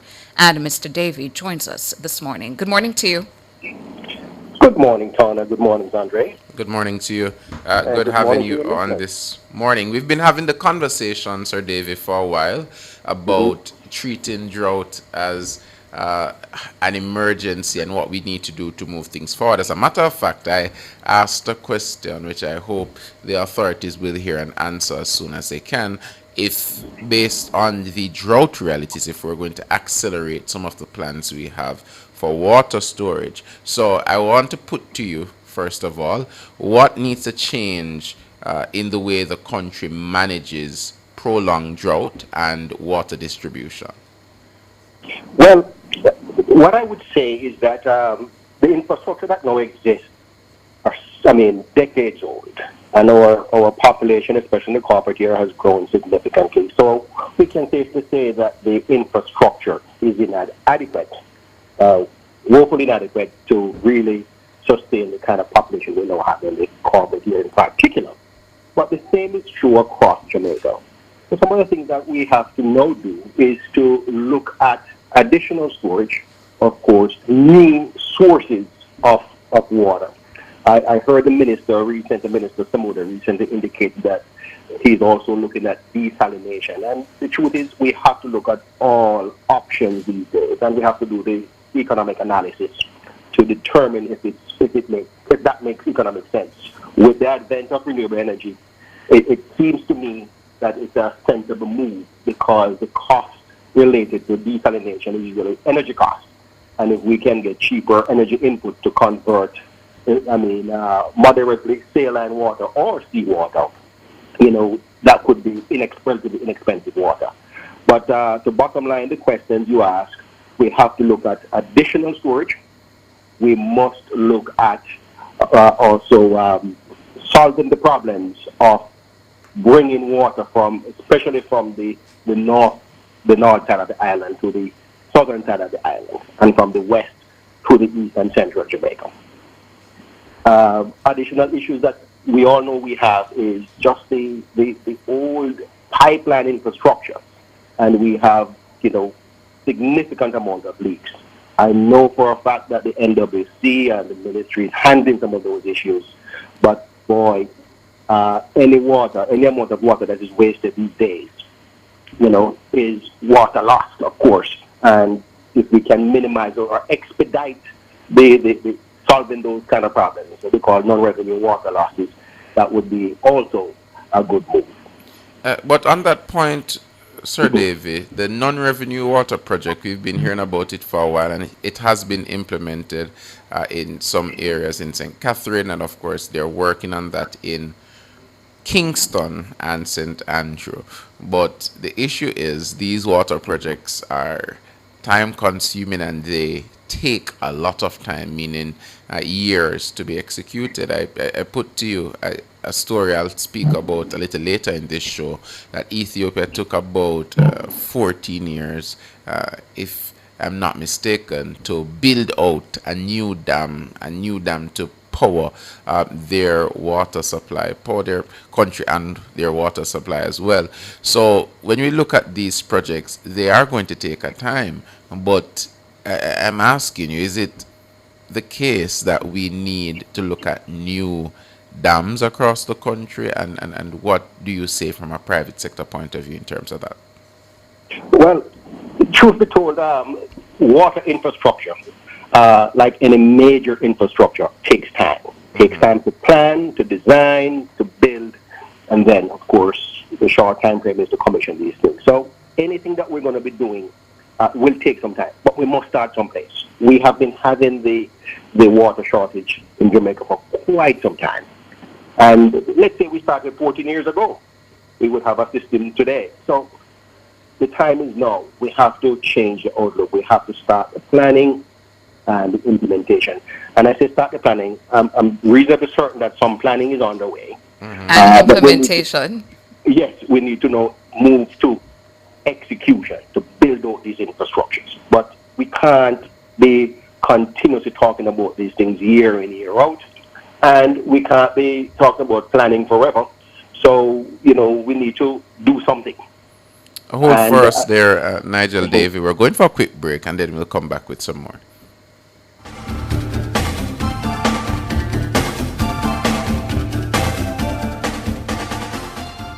Jamaica live good, yeah. I make we enjoy life, while we feel safe at night. Jamaica live good. Jamaica, stop the killing and give up the guns. Just live good now. The time brought to you by the Ministry of National Security and Peace is... It's 7:30. Rev up your driving experience with the fuel-efficient Bike BJ30 SUV. For a limited time, the Bike BJ30 SUV is available for only $6.99 million. The temperature by Bike is 29 degrees Celsius in Kingston City, 29 degrees Celsius out west in Montego Bay, and 24 degrees Celsius in Mandeville.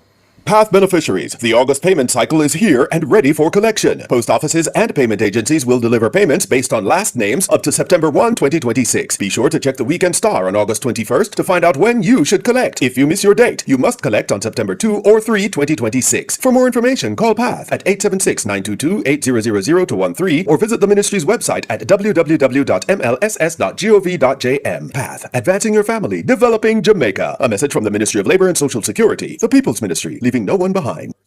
Hey, turn up to 25. Turn up to 25. Could I drive out fresh in a MG ride with a staycation all inclusive flex? Yeah.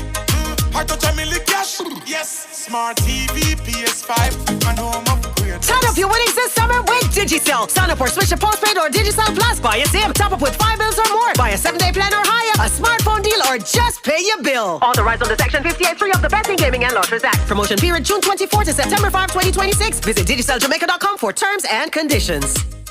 Live summer brighter. No need to delay. Sagicor Bank's unsecured loan gives you up to 5 years to repay. New furniture's calling. Go solar at home. Get renovating. Or get a back-to-school loan. Competitive rates. Fast approval. Zero hassle. No sweat. Get it all for the summer. Borrow up to 5 mil. No collateral needed to get whatever you will. Live summer brighter with a Sagicor Bank unsecured loan. Call 888-SAGICOR to learn more. Conditions apply.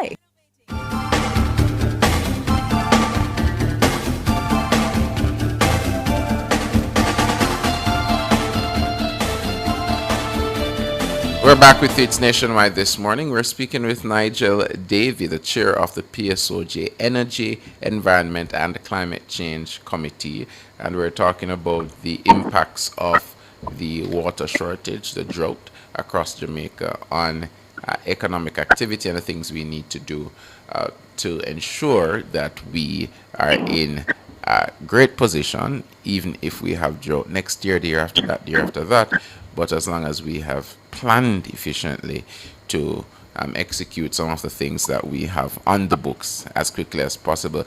Nigel, I want to ask you though about the impact on businesses. You spoke about MSMEs in particular, and how is it that from your chair you've presented solutions to these businesses in a time like this? Okay, before I answer that particular questions, Andre, I want to underscore the fact that a lot of things have been done, especially some systems have been, well, over the past couple of years. In Mona, for example, we have seen quite a bit of roads being dug up to repair pipes, to lay sewer lines, etc. And in St. Elizabeth, St. Catherine, water sources are being implemented, especially in those areas I just mentioned. But in the corporate area, of course, it's a more complex, more capital-intensive kind of solution. Not as much as I believe is needed is being done. So we need to really expedite some of the plans, implement some of the plans that the government has for the corporate here in particular. But the credit has to be given to the government for some of the things that have been done. And the past administrations also. The Wire Kobe to Kingston and Portmore system are a classic example of some of the water supply systems that have been implemented over the past, I would say, maybe 10, 15 years. But, of course, more needs to be done. Now, on your specific question, the water shortage, of course, productivity shock. It's a cost shock and it's an investment risk. Yeah. And productivity in the sense that manufacturers, food processors, laundries, etc., may face reduced operating hours or interruptions because of low water unavailability, water losses. Agricultural losses reduce local supply, increase food imports, and place further pressure on prices. That's inflationary. Investment, of course, people, if you can't make money or if you keep on losing money, you're not going to invest in the various sectors. So the result is lower output, higher costs, greater uncertainty, and reduced investor confidence. This is how water crisis becomes an economic resilience issue. So some of the things that we must do, we have to, of course, conserve water. All of us, businesses, individuals, households, we must conserve water. Even in the times of plenty, we must conserve. But especially now, when we have very little. New developments that are, being built, we have to more or less implement water harvesting with regular black tanks. But equally important, we have to also harvest rainwater for irrigation of lawns, for watering of plants, perhaps for washing of cars, etc. Because unless we do that, the effect on the economy is going to be significant, serious, I would add. SMEs in particular, they operate on very small margins. If they have to pay for truck water, buying additional tanks, we're going to eat into their slim profit margin. So the effect is just phenomenal, and we have to do a lot of things to solve these problems. And I want to stick on that point, Mr. Davey, about the economic risk of a drought, because you mentioned some of the things that could possibly happen and how businesses and others need to respond to a drought in years to come so that they don't have the same issues. But as of now, the members who are a part of the PSOJ, what are they telling you about the effects of the drought, whether it be on their bottom line in relation to the trucking of water, in relation to productivity? What are you hearing from your members about how the drought is affecting them? Well, today, the members complain about, of course, the inconvenience, one, the low productivity, two, and of course the higher cost. And that's really eating into margins. And businesses are suffering. Especially, if we consider the effect of Melissa, and then now we have this drought, to just compound the effect of the drought at this point in time. So our members are hurting, but equally important, they are trying to do what they can to mitigate the issues. And as I've outlined before, they themselves are on the thrust of conserving, improving efficiency, reusing and capture water. So they're doing what they can. But we all need to do a whole lot more, including the government. And we know the government is trying to solve a lot of problems. We know most businesses are trying to conserve water. But, until we solve some of the fundamental issues, because climate change is here to stay, the government has to do some really major, let me say, transformative projects. We have to be thinking bigger than how we've been thinking over the years. Where I'm going with this is that, for example, moving water from the north coast to the south coast, we could also develop hydro projects to generate inexpensive electricity. So we have to think in those terms. And I have been looking at some documents which dated back into the 70s. That these projects were thought about then, but were never implemented. But the time has come for us to do some of these things. And I think Minister Samuda, is visionary, and I hear him talking about some great things. And I just hope and pray that he can implement some of those projects that he's been talking about to help to mitigate this problem going forward. We're not going to solve drought. Drought is here to stay. But we can mitigate the effects of drought by having more sources to fill our dams, more dams, of course, for storage. But what we need is more sources to flow into these reservoirs and dams. And a question to ask you as well, Mr. Davey, because you did mention earlier about rainwater harvesting, and a former president of the Realtors Association of Jamaica, she has said that's Carleen Sinclair, that rainwater harvesting must be a mandatory feature in housing developments, and also placed on the table business establishments as well, since you're here speaking on behalf of the PSOJ. The water minister has indicated that rainwater harvesting, that they did table the rainwater harvesting planning guidelines about 3 years ago, and that it guides NEPA and the municipal corporations on where and when it's appropriate. But to Carleen's point and her call, should it be made mandatory? Yes, and the PSOJ, we advocate for some of these things, and perhaps we need to do more at the PSOJ level. And as the chair of the CECC, we are going to really advocate for some of these things that the minister has spoken about. But grey water harvesting is equally important. I mentioned it earlier. Instead of using, potable water for watering your plants or washing your cars or your lawn or irrigating your lawn, we can harvest grey water for those purposes. That's conserving good potable water, which is scarce. So as the PSOJ, we will definitely be advocating for some of these things. I see a question here that I'm going to put to you as well, Mr. Davey, from one of our friends in the YouTube chat.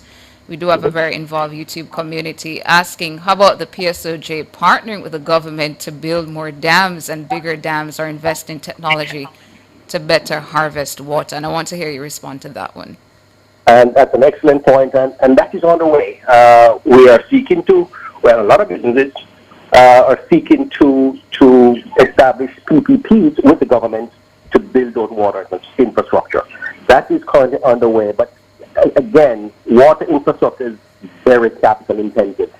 And what you have, I think we have a couple of multinationals here in Jamaica partnering with the government through PPPs to build out some of these water infrastructure.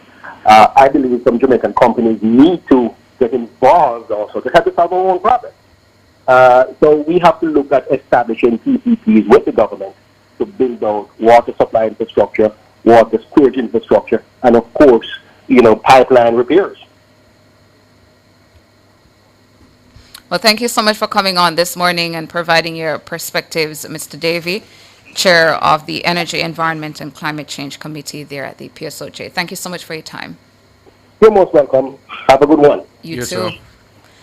I did get a video not long ago as well, Sandra, as Mr. Davis spoke about water harvesting and grey water of a resident out there in Manchester with several buckets of grey water too, water coming from her washing machine that she has saved over to use to water her garden and other things around her home. And that's just one of the pivots that you have to make now, because you can't be using the NWC water. At least this customer, this citizen has a conscience to not use the NWC's water supply to be watering her garden. So Yeah. she's making use of the grey water to do that. But as we indicated earlier, so many people, whether it be the PSOJ, government, or you just in your household, have to consider now, how do you pivot? Look around your home. What else can you do to ensure that in the next year to come or the other one, when more than likely we have a similar situation, that you are in a better position? Because as you said, Sandre, some of the things in relation to government investment is going to take some time. Yeah. There hasn't been this level of investment in quite a long while. There's a lot of age pipeline that will have to be taken out and replaced. And then having proper water infrastructure in some sections of the country is going to take some time as well. For example, like what's taking place in the western end.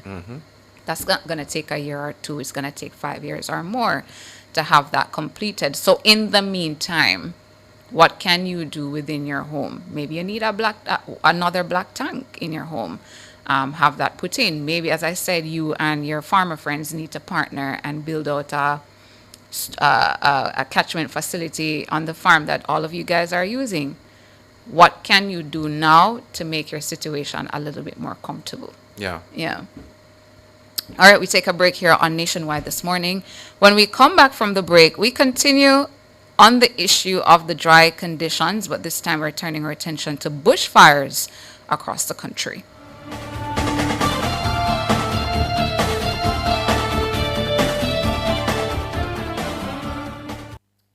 For all your scales and food processing equipment, call Advanced Scales and Equipment Limited at 876-968-9612-5. The time by Advanced Scales and Equipment Limited is...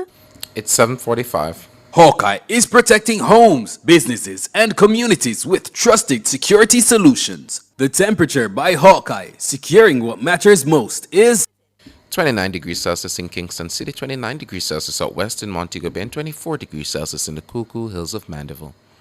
Super Center, everything for your home and more. Get ready, our end of month super sale is back.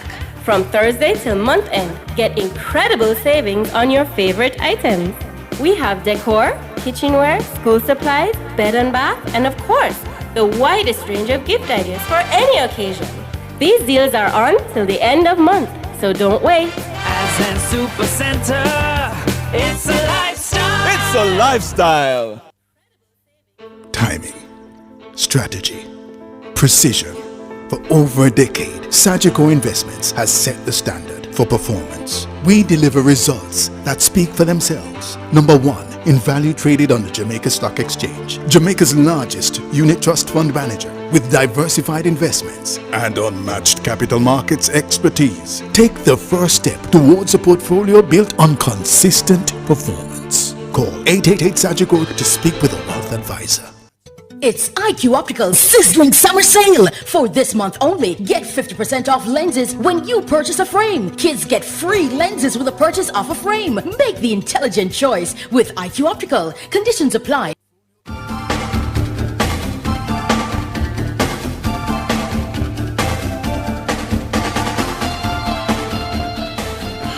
We're back with you. It's Nationwide this morning. We are turning our attention to bushfires across the island, actually. The public is being urged to refrain from lighting open fires as Jamaica continues to experience dry conditions associated with the ongoing drought. The call comes from the Ministry of Agriculture following a major fire in Pedro Plains, St. Elizabeth, on Sunday.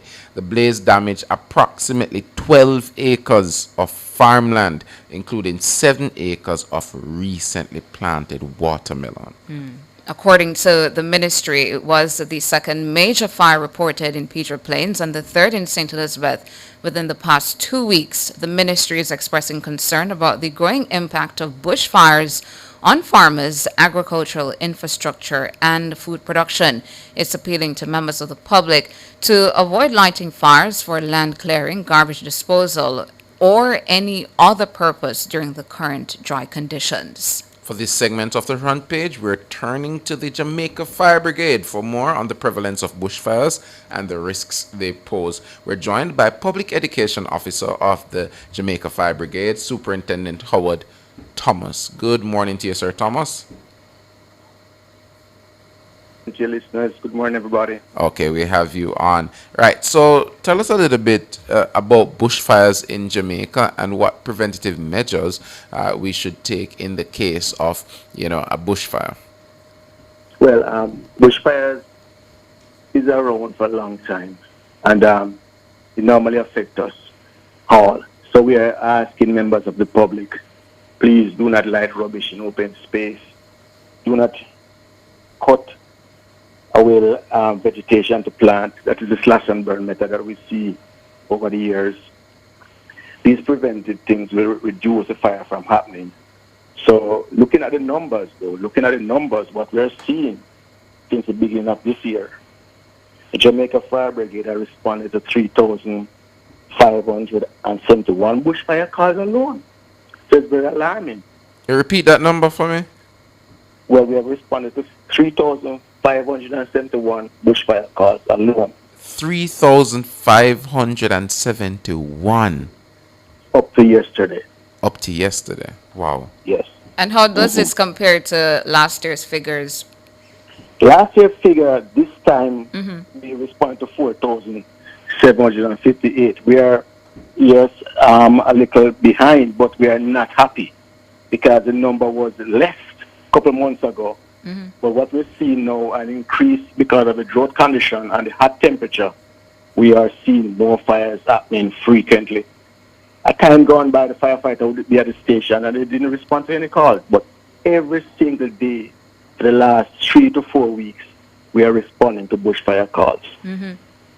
And talk to us, Superintendent Thomas, about water supply to your firefighters to respond to all of these bushfires. Yes, we have water, yes, but what we are observing is a trend. Normally, certain fire hydrants are open so that we normally get water from, either low or completely dried up. So it puts strain on the fire brigade for the men to travel a long journey to replenish their tanks. So leading to that, it allows for the fire sometimes to continue burning or get out of control. So we are seeing this water drought condition is affecting us in that way.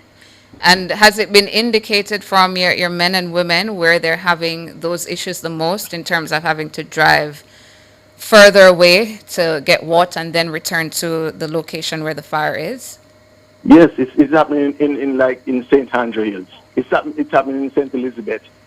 But the firefighters have to be leaving the scene of the fire and to go replenish their tank. They don't normally have water close to where they are, but because of the drought condition, this is now dried up. So it put a position now where we have to go further to get water. And how are the hydrants normally replenished? Well, the hydrants are normally on the National Water Commission network. So because of the low water pressure, certain hydrants we cannot use. So we have to go to probably a hydrant at the foot of the hill where the water might be flowing down more, to replenish our tank. Do you know how many such hydrants across the country have been affected? Well, I don't have the figure in front of me, but what we are seeing though is that these hydrants are low in the volume of water in the hydrants. So I don't have the figure in terms of numbers of hydrants affected, but the areas that I mentioned earlier is St. Elizabeth, the West Rural St. Andrew, the St. Catherine, St. Anne. People are complaining, firefighters are complaining that the hydrants are low in water. They have to travel a far distance to replenish their tank. Those parishes that you mentioned, though, I wanted you to give me some, I guess, geographical locations that could help in understanding where are the bushfires most prevalent. Okay. What we're seeing, say for instance, at St. Catherine then, we're seeing where the fires are increasing in numbers in terms of areas where the highway are normal are created. It gives person more access to those lands. Oh. Yes, and we're seeing fires that does not normally occur in those areas. Fires now happening there. And I'm suspecting that you can determine the cause of the fires. What have you seen as the major causes so far? The major cause we're seeing is careless use of fire. People clearing land, slash and burn. People lighting rubbish carelessly. These are the two most common causes of fire that we're seeing right across the length and breadth of Jamaica in terms of responding to bushfires call. Wow. And Superintendent, one of our YouTubers chimed in relation to the fire hydrants. Naomi says, please ask the Superintendent to speak on the blocking of the hydrants. Naomi says, in my community, persons are parking and blocking a hydrant near her property. Okay, we have seen it right across. People need to be educated. Fire hydrants are there for your protection. People park close to the fire hydrant, or they use construction materials, sand, gravel, to cover the hydrant pit. So the firefighters are not able to access turning on that fire hydrant. So we always ask us to keep away from the hydrant. Please do not store rubbish or any building construction material close to the fire hydrant. Yeah. So in a case like that, Superintendent, if the fire brigade shows up and there is a car that is blocking the hydrant, and so we're blocking your access to it, what happens in that situation? For example, I've seen Sundry and Superintendent listeners videos in the US where the fire brigade personnel will just move the car. They'll perhaps smash a window so that the hose can get through or whatever and do what they need to do. What is the protocol here? What does the fire brigade do if there's something blocking the hydrant? A car is blocking the hydrant. If that's the case, that we need to use this fire hydrant, and a car is parked there, and the owner or operator is not nearby to remove that car, we have to take the necessary action, whether we're going to break a window, or we're going to put the hose over the fire, over the car, or under the car, or possibly through the car. We have to take the necessary action to access this fire hydrant. That's why we're asking members of the public, please do not park near to the fire hydrants. In terms of an audit of the hydrants across the country, when last was that done, Superintendent, and how many do we have? How many are fully functional? Okay. We normally do a review of the fire hydrants across the length and breadth of Jamaica. We have a fire hydrant maintenance team that goes around, check the hydrants to ensure that they are working. In terms of numbering, though, I don't have the numbers now to tell you that we have 7,000 of these hydrants working compared to 6,000 last year. But the hydrants are there for the use of the public. So we're asking members of the public, please think about the infrastructure in your community. Have it ready for the firefighter to use if there's a fire. And while you don't have the numbers that are operable, do you have the figure of how many overall we have? Well, I think the last check we have over 8,000 fire hydrants across the length and breadth of Jamaica. But I don't know the exact figure now to say. But the hydrants are there. Yeah, we have a maintenance team that goes around and check these hydrants.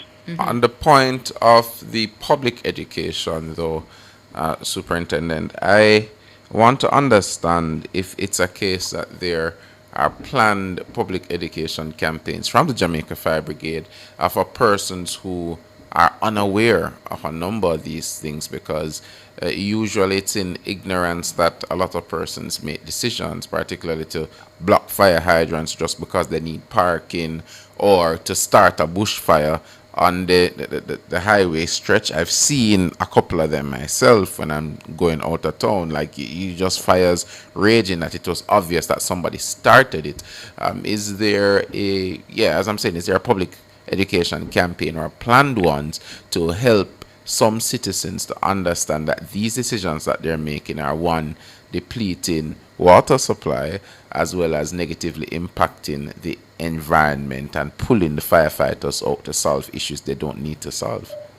Well, there's an ongoing public education by the Fire Prevention Division of the Brigade. That does public campaigning, whether we're going to community, schools, club, community grouping, and we speak to them on fire safety issues, take the importance of fire hydrants, the importance of no burning issue, and just the general fire safety information given to members of the public. So there's a campaign going by the Fire Prevention Division right across the length and breadth of Jamaica. We might not reach everybody yet, but we are trying our best to ensure that everybody is fully educated in fire safety.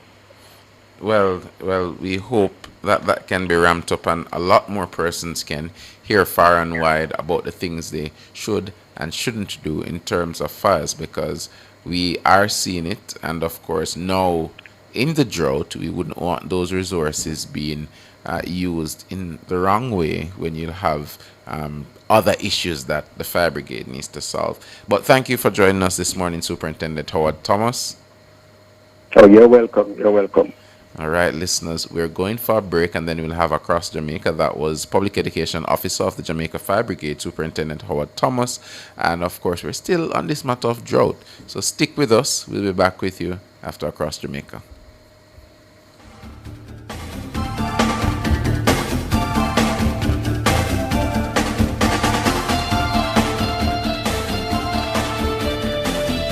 Front Page was brought to you today by ABC Electrical Sales, for a better choice in the electrical business.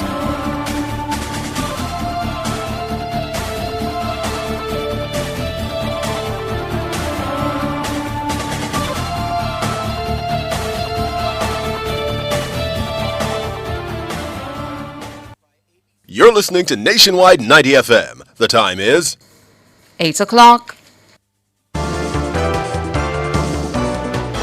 From the mountainside to seaside, countryside to townside, inside and outside, it's Across Jamaica this morning.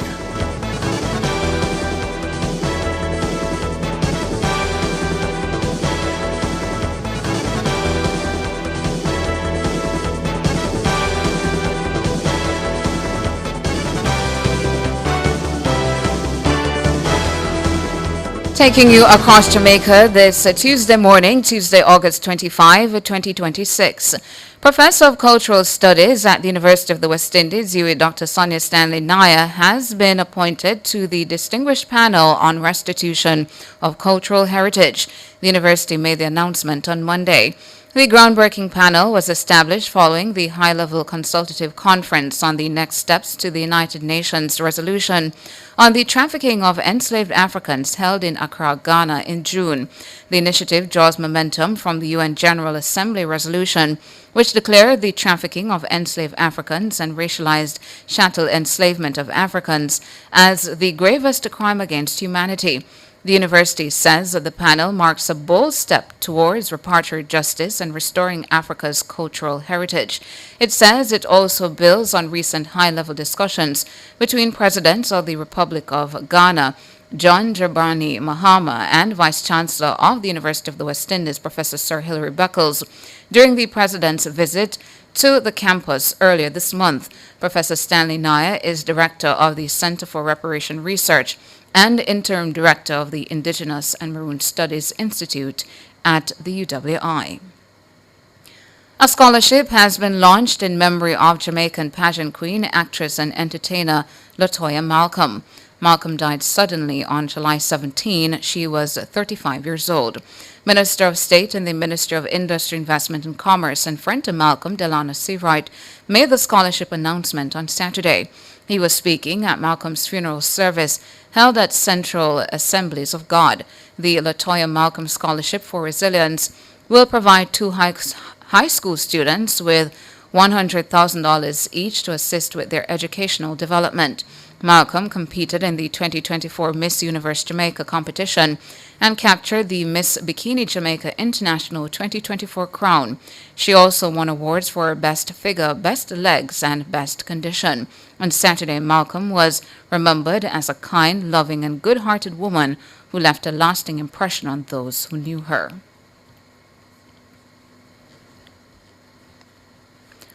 Also across Jamaica this Tuesday morning, a neighborhood watch has been established in St. John's Heights, St. Catherine. The launch was held on Sunday under the theme Reviving Community Spirit, Reinforcing Community Safety. According to JIS, President of the St. John's Heights Citizens Association, Ian Shuttlewood, says the move reflects a renewed commitment to enhancing the safety, security, and well-being of residents. He says the association is designed to strengthen relationships among residents while fostering a closer collaboration with the Jamaica Constabulary Force. And that's it for Across Jamaica for this Tuesday morning.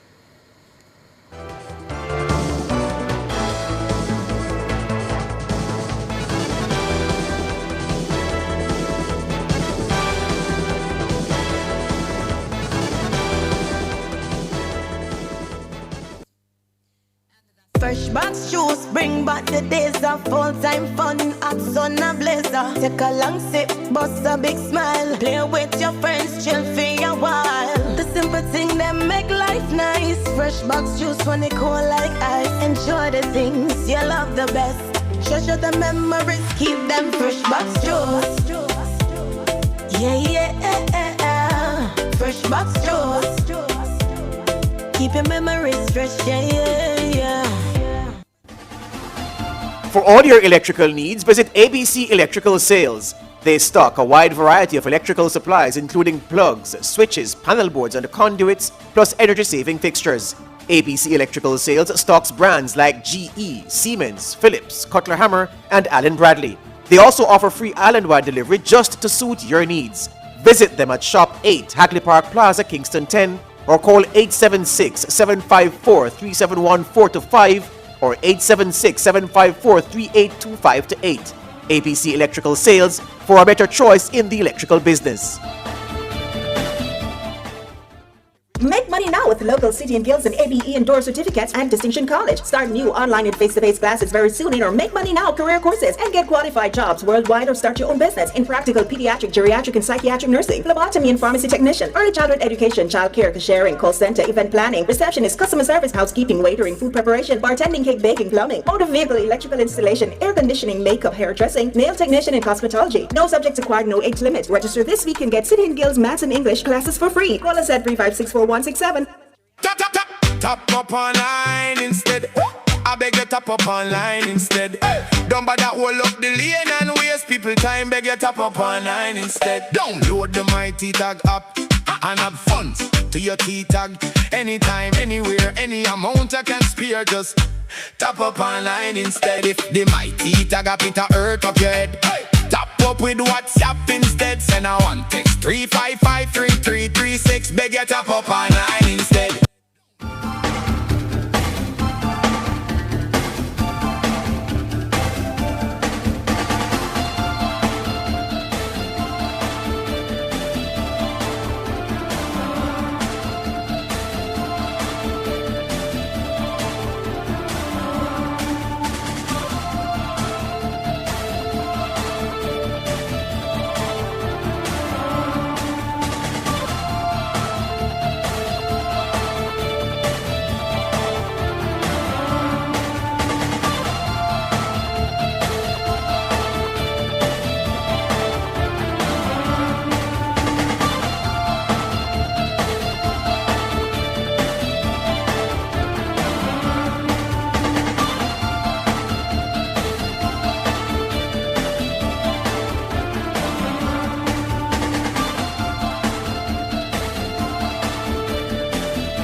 Welcome back to Nationwide this morning.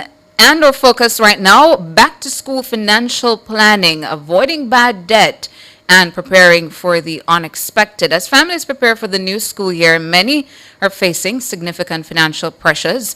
On Money Matters with Tip this morning, we focus on practical financial planning tips, understanding the difference between good debt and bad debt, and the importance of preparing for both unexpected and expected school-related expenses. I'm being joined by manager of branding and communications at Tip Friendly Society, Reseda Pitta. Good morning to you.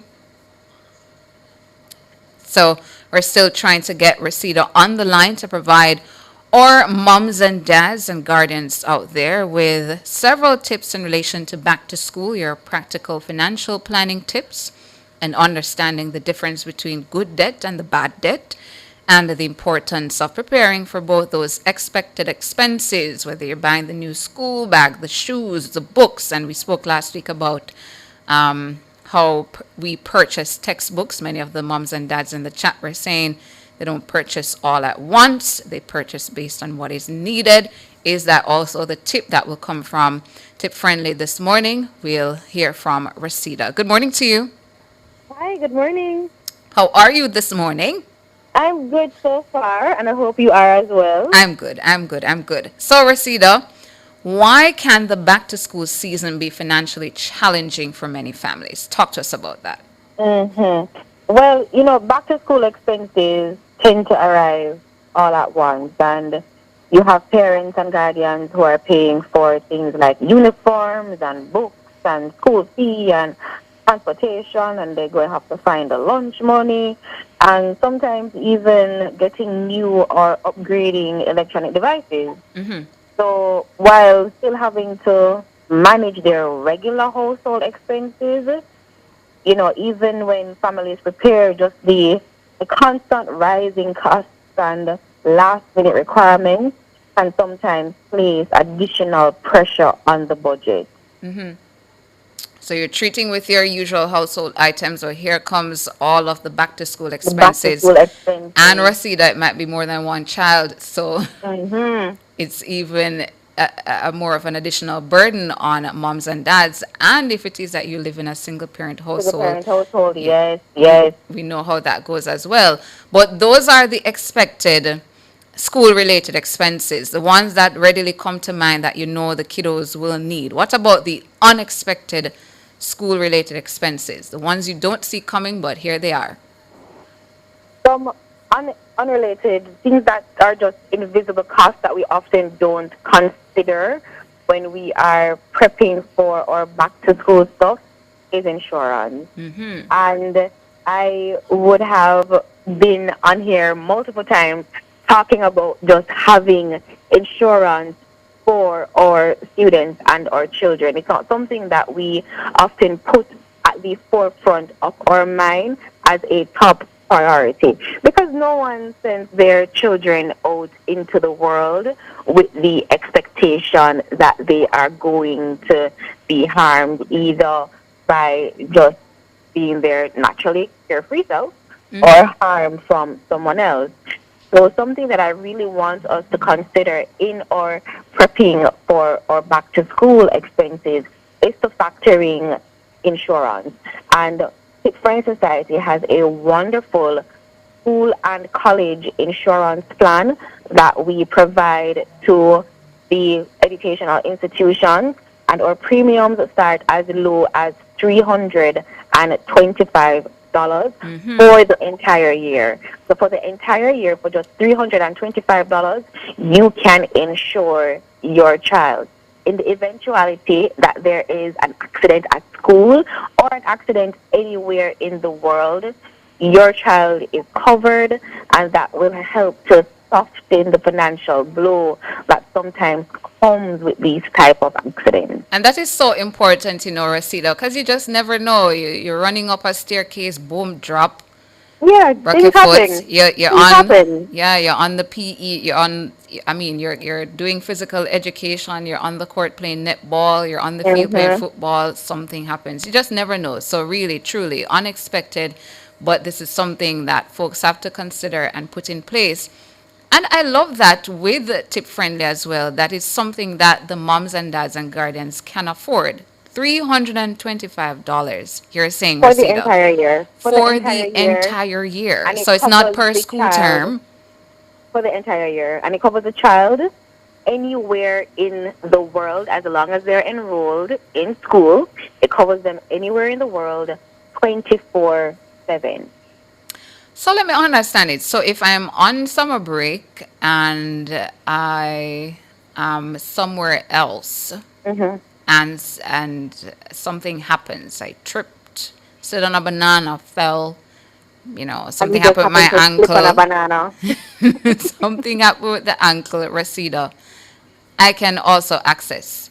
Yes, you can. Our coverage starts from the 1st of September all the way to the 31st of August the next year. Wonderful. So, interested parents or just an interested YouTuber, Carlene Smith, who by the way, Reseda is a teacher. She's in the classroom, is asking what's the payout. Well, it depends because we have 7 different plans for you to choose from. So at our lowest premium, the $325, I believe for accident, death, and dismemberment, we start at $300,000. And there are other benefits in that allotment as well, such as reimbursement for transportation. So if you had incurred any additional costs associated with just moving up and down to get things sorted, which is also another invisible cost that we don't really consider. There's a payout for that as well. There is a payout for speech therapy, physiotherapy, optical and dental if these things needed to get done to assist with whatever accident happened. So there are multiple different benefits within all of our plans, and we have from $325 all the way up to I think over $1,000. Okay. Now let's focus, Reseda, on the good debt and the bad debt. Talk to us about what is good debt and what is bad debt. Well, good debt is anything that you take on that is about the advancement of your life. And I know there is this scary notion around student loan about borrowing money to go to school, but we have to remember that what are we getting from this at the end of this journey? One, we are getting an education. What is this education going to afford us?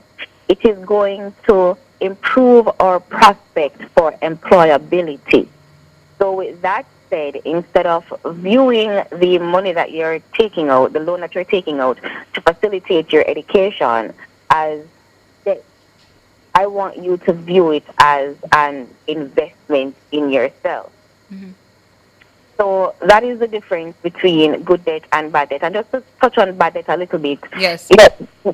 Bad debt are what you would take on for just like frivolous activities. So you borrow the money to go to, dream weekend summer event. Mind you, you felt great at the end of it, but it was a one-time activity, and outside of giving you some additional dopamine, it added no real tangible benefit to your life. Yeah. So it's really about perception, I suppose, and how we go about managing our finances and that we invest in. That is going to propel us forward. So we want our moms and dads to stay on the good debt side and not the bad debt side. We want them to stay on the good debt side and not the bad debt side. And with that in mind, go ahead, Reseda. I was about to say, we're going to venture into a little frivolous activities. Ensure that is something that you budget for. Indeed. And what are some of the common mistakes, though? Common financial mistakes parents make during back-to-school preparation? Not having a budget. Not having a budget and just laying everything out on the table and being realistic about what is being financially demanded of them. And another thing as well is not having money conversations with our children. That one is very important. Sometimes we believe that the concept of money is too far great for our children to understand, and that is not true. Children, one of our earliest experiences with money oftentimes comes from watching how our parents manage money. And that can leave us with a false sense of security or a false sense of idea around money because no conversation has been had. So you realize that you're taking on a lot for back to school and that your child might come with certain demands because based on what's happening in the world, what's taking on fashion, whatever school bag is being worn and the shoes and the hair and, you know, things like that. And you want to do your best to ensure that you're meeting your child's needs and wants and that they're showing up in a way in the world that makes them comfortable. But it's important that you sit down and you have the conversation with them about money. Where the money is coming from, how is it going to be spent, why is it being spent this way. They need to be able to see it and understand it, not just watch you spend it from afar. Because when you begin to invite them into those conversations, it helps them to be a little bit more considerate around their demands and expectations of you as their breadwinner. And Carlene is agreeing with you here, Rasita, saying we think we're burdening them with money talks, but no, we're not. We are Exactly. enlightening them. Yes. You'll be surprised about the types of conversations that you can sit and have with your children, and you enlighten them, and sometimes their response is to you enlightening you in return. Yeah, it's a good way to go instead of you're trying to do all of these things that you really can't afford, not having the conversation with the child, and then just the additional burden is falling on your shoulders, and at the end of the day, it might put you in bad debt. Yes. So, Because the child wants this expensive name brand bag. You don't know where this bag come from because all your life you know about John Sport, and all of a sudden here comes this brand name brand bag that's costing over $150 US. Yep. And all that's going in the bag is books. Indeed. And then here comes the other one. They'll tell you, well, the new school year, I want a different bag. What's wrong with the bag from last year? So it's important, again, that we have these conversations with our children so that it brings them back to the reality of the situation. You know, it's not about imposing any sort of limitations on our children, but we need to help them to stay grounded in reality. Indeed. And one way we can do that is by having money conversations with them, inviting them into the budget when you're putting it together, allowing them to help you track expenses, allowing them to walk around the kitchen and let them be the one to make the grocery list, or accompany you to the supermarket so that they can see how things cost. Absolutely. I agree with you 100%, Rasita. Do not leave your children out of the budgeting and money conversations is the advice Rasita is putting on the table this morning as she provided tips, practical financial planning tips, and understanding the difference between good debt and bad debt, and the importance of preparing for both the expected expenses, school-related expenses, but also those unexpected school-related expenses. Importantly, in that conversation, Rasita is saying, is insurance. Final words to you, Rasita, before we let you go. I hope everyone is doing their best to be as prepared as possible for the back-to-school period. I know it is something that is financially hard for a lot of us, especially those who are in single-parent household and you are the default parent and the default breadwinner. If you are someone that is employed to the education sector, Hip Friendly Society is here for you. Membership is very easy to acquire, and you can always reach out to us for your insurance, your loans, and your savings needs. We are here to walk with you shoulder to shoulder to ensure that you are just putting your best self forward financially. Reseda Pitta, she's the manager of branding and communications at Tip Friendly Society, and this was the On Money Matters with a Tip segment. Thank you so much for your time, Reseda. Thank you for having me. All right, have a good Tuesday. We take a break here on Nationwide this morning. We'll be back with more.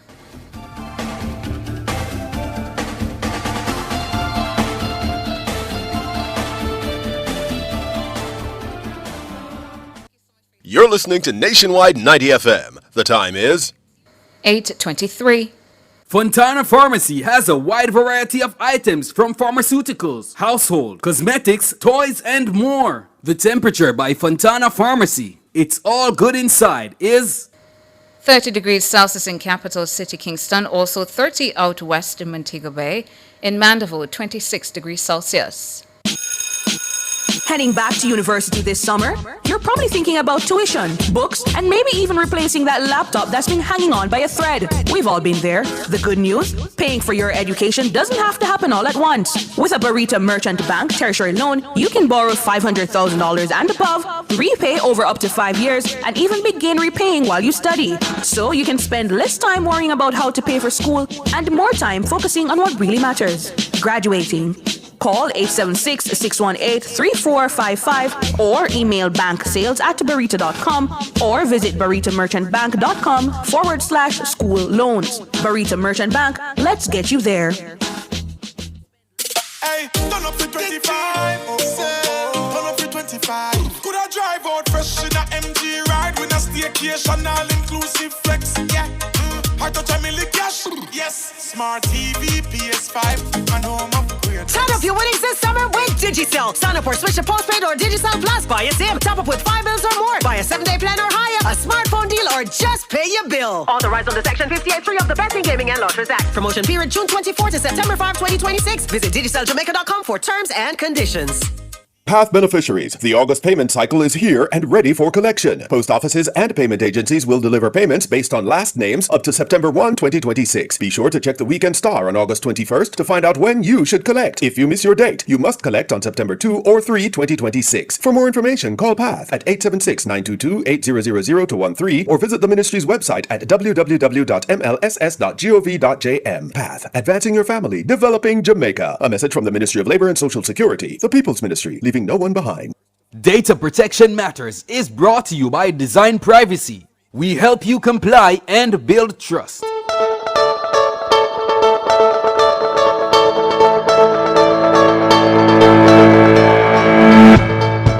The first 90 days as a DPO. There is cake, there are speeches, somebody has printed a banner. The company is throwing a party for a product Renee has read the specification for. And the specification says it will take data collected for one purpose and feed it into 7 others. So there's a question on the table tonight. And it isn't a technical one. Is an impact assessment a gate or a decoration? Week 7, Episode 13. Nobody ever announces the worst thing that will happen to you. There's no siren for it, no red light. The worst thing arrives as good news. It comes down the corridor with a cork popping and a slide deck and a room full of decent people clapping, and it's called a launch, and everyone's proud of it. Week 7, Meridian threw a party for the thing that was going to finish the job of selling us. And I was invited. There was cake.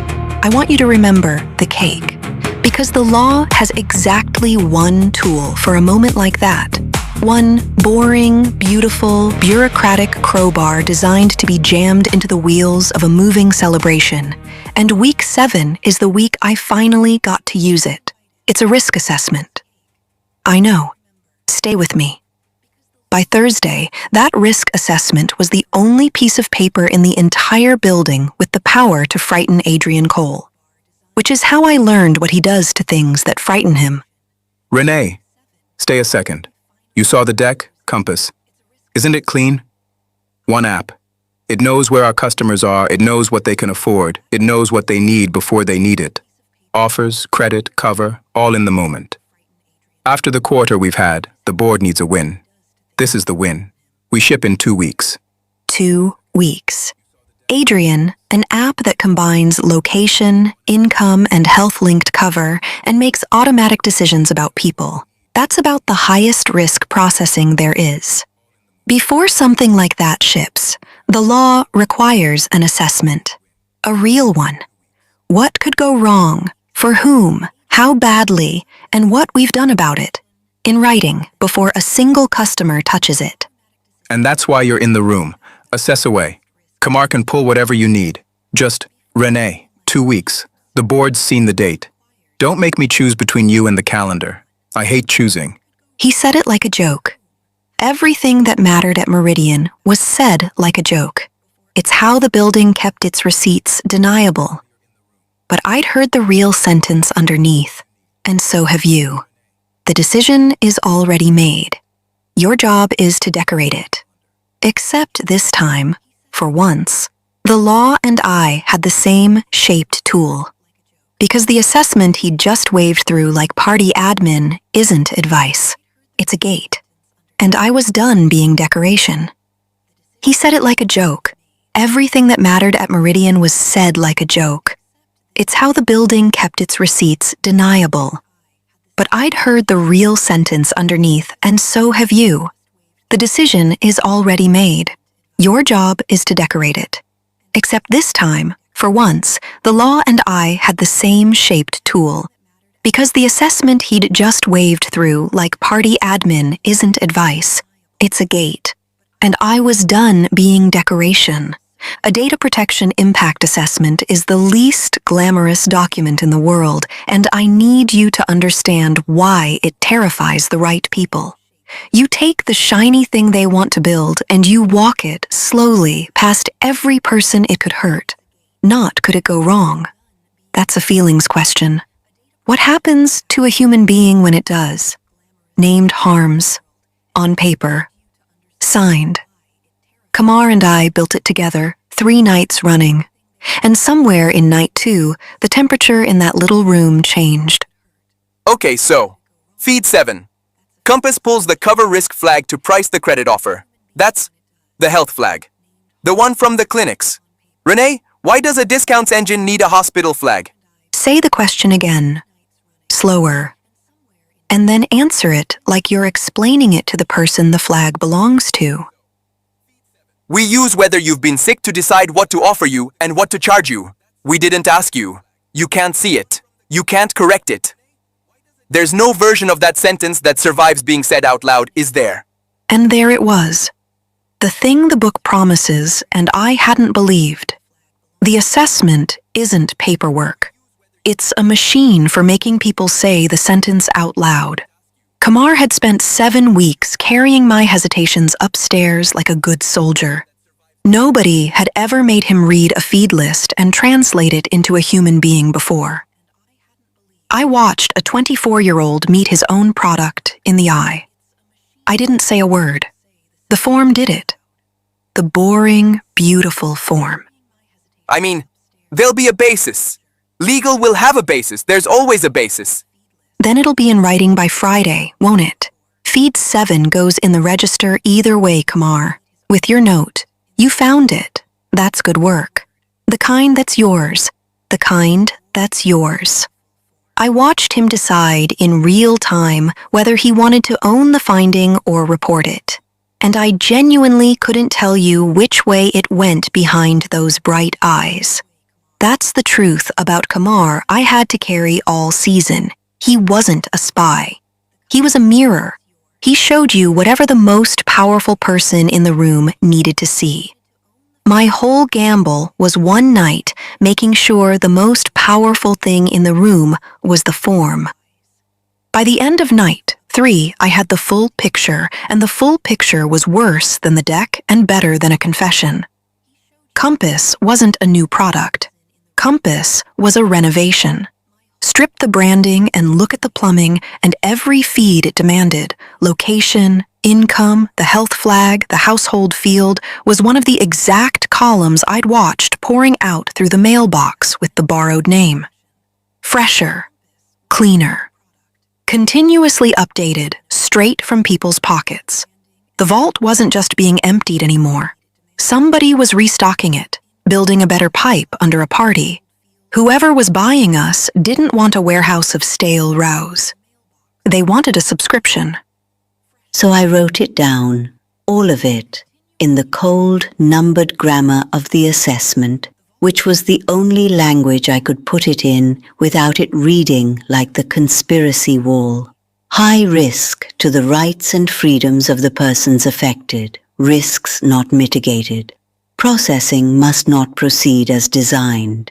And then the mitigations, because the law makes you offer the door out, strip the health flag, keep the data in country, name the purpose and stick to it, ask the people, reasonable, buildable, fatal, to the version of Compass that somebody had already sold. And here is what made week 7 different from every week before it, and I want you to feel the click of it. The breach, the map, the shell, the logs, everything else I knew I'd found in the dark, off the books, deniable. This was a statutory document prepared by the appointed officer on the record with a date. They could ignore my feelings. They could delete my charter line, but a signed assessment is like a body. You can hide it, but hiding it is itself the crime. I filed it at 11:58 on the third night, to Adrian, to legal, to the program board. Every inbox at once, so no single warm office could become a drawer. For 7 weeks, this company had been designed around me, a weather system built to keep me busy while the vans loaded. And I'd finally understood the way through, and it was so stupid and so simple I could have cried, "Stop trying to be believed, become procedural. You can design around a woman. You cannot design around a form the law says must be answered." It took them 19 hours to answer it, and the answer, I'll be honest with you, the answer taught me more about power than the whole first month combined. Must not proceed as designed. 6 words, sent to every inbox at 11:58, and they are the whole reason a data protection impact assessment exists. Here's the point. A DPIA isn't a form you complete after the decision. It is the one moment in a project where somebody is required to ask in writing whether this should be built at all, and to record the answer. Done late, it's decoration, a signature on something already shipping. Done properly, it is a gate. Renee put her sentence in writing. Whether it holds is Thursday's problem. Episode 14, they thank her for putting it in writing. That should worry you. Please remember our next webinar is coming up at the last Thursday of this month at 3:30 p.m. Go to designprivacy.io to reserve your seat now. This has been a production of Design Privacy, and I'm your host, Chuku Emeka Cameron.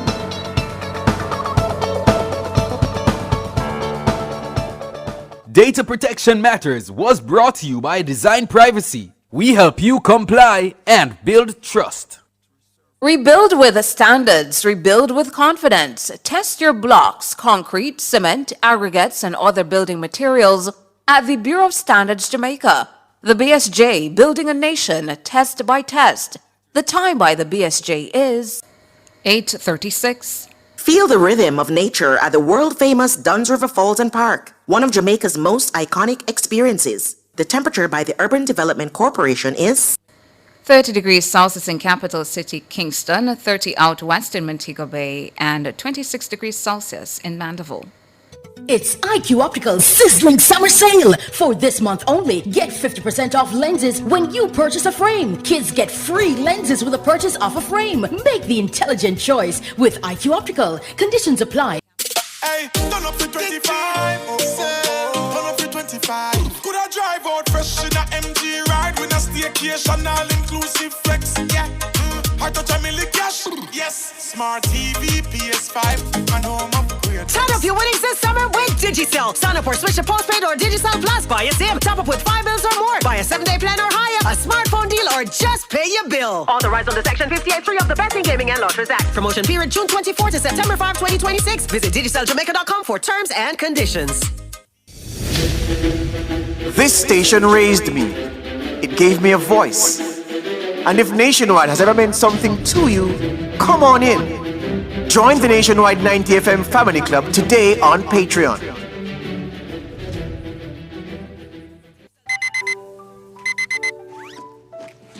Gearing up for back to school? Let's do it with brain power, bounce, and Beacoplex. Beacoplex give your kids the B vitamin boost they need to stay sharp, focused, and energized all school year long. From the math drills to the recess drills, Beacoplex keep them going strong. Make Beacoplex a part of your back to school checklist because healthy kids are happy learners. Beacoplex, fuel their focus, power their day.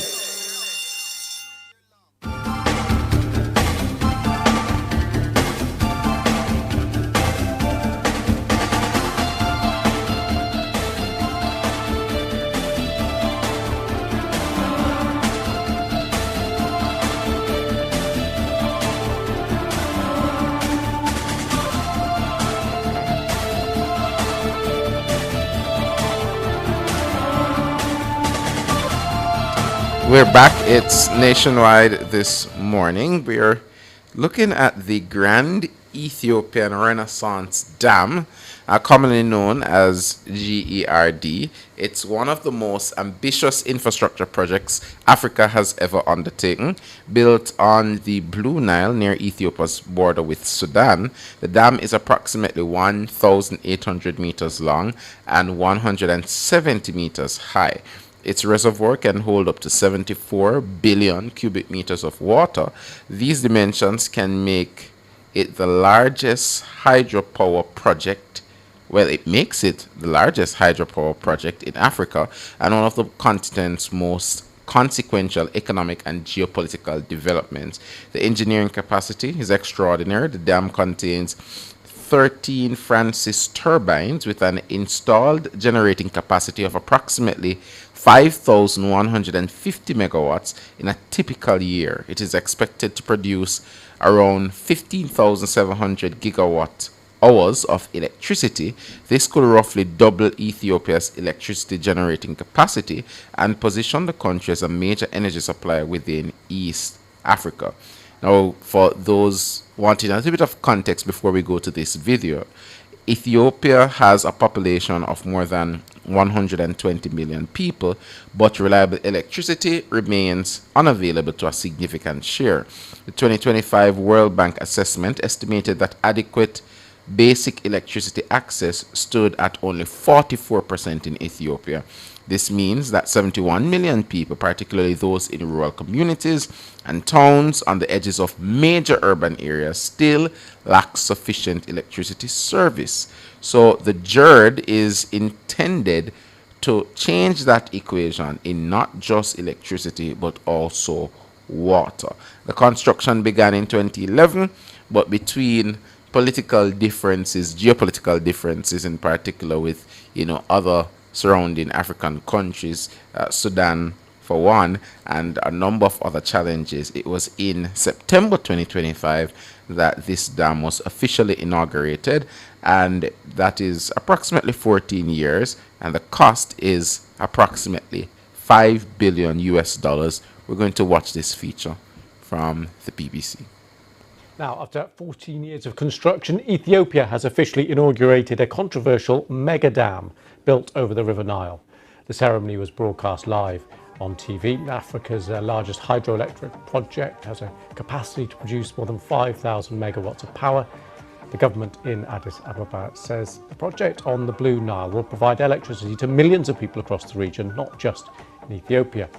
The dam will be Africa's largest hydroelectric plant, but the dam has also been at the centre of a diplomatic row between Sudan and Egypt, who both fear their essential water supplies could be affected. Kalkadan Yipaltal reports from Addis Ababa. Ethiopia's capital and biggest city, Addis Ababa, is full of excitement as a $4 billion mega dam over the Blue Nile reaches the finish line after 14 years. For a country scarred by a devastating civil war that ended just 3 years ago and continues to face unrest, the project, officially known as the Grand Ethiopian Renaissance Dam, generates a rare sense of unity for the majority of the people. And tens of millions across the country's rural villages and remote towns are hoping they will see the benefit. One villager, Getenesh, lives in a Lamura village less than 10 kilometers outside Hawassa, a major city in southern Ethiopia. Her household, like many others in her village, does not have access to electricity. They use kerosene-powered lamps for light and firewood for cooking. It's been very tough, especially for her 3 children. When we run out of fuel, we might spend nights in darkness. Sometimes we use firewood as a source of light. Sometimes we can't even have enough wood.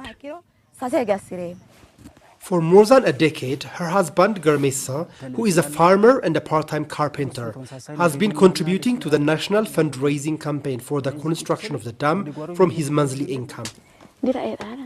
Hundreds of millions of dollars have been collected from the public through donations and the sale of government-issued bonds. Getenesh and Germesa are now hoping to have access to electricity. The dam began generating power to a small extent 3 years ago, and it's expected to operate with full capacity soon. Power generated from the hydroelectric plant is expected to feed into the national grid. But Ethiopia still needs to expand its networks to reach areas without electricity. That will be the next step. For 54% of our people, they have access to electricity. They do have access? They do have access. Yeah. So we can take 46% is in deficit. That is what we want to reduce now in the coming 5 years. Our intention is by 2030, at least more than 90% of our nation should get access to electricity. That is how we are working upon that. Besides providing households with electricity, Ethiopia aims to become an economic powerhouse in the Horn of Africa region, for which generating massive amounts of power could be important. The hydropower project is also expected to boost electricity exports to regional neighbors, but it has created issues for countries downstream. Over the years, there have been several rounds of talks among Ethiopia, Sudan, and Egypt to address issues raised around the building of this hydroelectric dam. However, none of these efforts have been successful, and a binding agreement has not been signed. Accusations continue to be traded, and relations remain tense. Sudan and Egypt fear the dam could affect water levels on the Nile, particularly in times of drought, something Ethiopia denies. In a recent joint statement, the two countries said the dam will continue to create a threat to their water supplies. Officials in Addis Ababa say the costs of the construction were covered by the government and contributions from the public. Now, the country is set to generate a massive source of income in addition to providing power to millions of its citizens. ቃል ኪዳን ይበልጣል, BBC News, Southern Ethiopia. Wow. Yeah. So they're solving two problems. They're solving a water storage problem and electricity problem. And the electricity problem, of course, is a major problem for them, which only 44% of their country that have electricity, so they're trying to solve that. But what's important in this story, though, Tana, to me, is the funding of it, because a lot of persons have talked about or reported on it worldwide, but the funding aspect of it and the structure of that funding was key in how they achieved it, because it was internally funded. They didn't get any loans, any grants, or anything of that nature. What happened was the government came up with a plan. They said, this is what we want to do. They put up some money, and then they asked citizens for money. You could see one of the persons that were interviewed by the BBC said that they had a line item in their budget where they contributed to this plan. Like they contributed to this plan from their money, from their income, because they said they wanted electricity, and it sounds like a good plan, and they're into it. And there was also the issuing of government bonds. And these projects, if they're funded in this way, it creates a different type of possibility for other African nations that, we don't have to necessarily rely on these IFIs that a lot of times we rely on for funding for different projects, because sometimes you can look internally. I know we've done something similar in the past, and there are examples of things that Jamaica now owns based on us making it public. And the highways one that has been doing well, but there is more we can do, and there's a model from this that I think we can adopt if we have the right resources, engineering, and of course trying to do it in a shorter time period to ensure that we have that water storage that we need. Yeah, because these things come up now when we talk about it, but we have electricity issues in Jamaica in terms of pricing, and we have water issues in terms of this period of drought. So these are things that we can look at, because that is how it ought to work with proper administration of resources.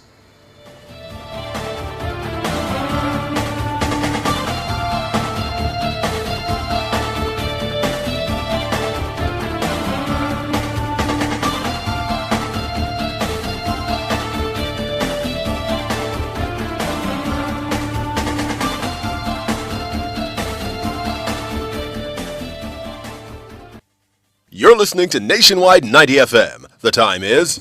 It's 8:48. Some dreams live on in time forever.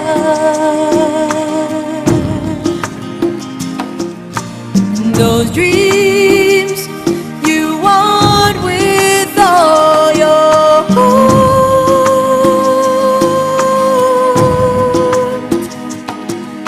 I'll do whatever it takes.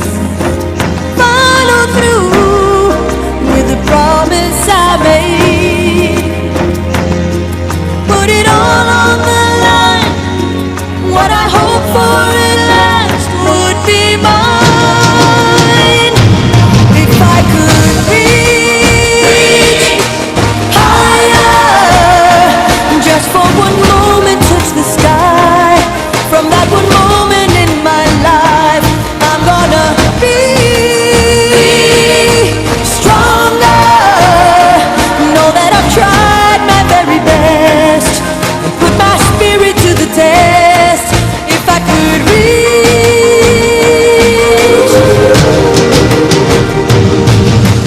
some days. It's that time. It's our birthday segment. You know what time it is. Now we are going to start out with a special congratulations. A congratulations going out to Dr. Jody James. Dr. Jody James, is the Public Relations Officer at the Kingston and St. Andrew Municipal Corporation, who recently earned a doctorate in leadership.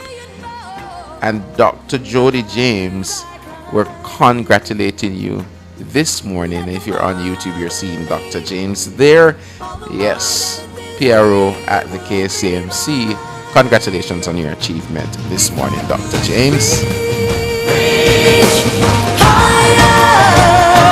Just for one moment touch the sky. From that one moment in my life, I'm gonna be stronger. Know that I tried my very best. Put my spirit to the test. If I could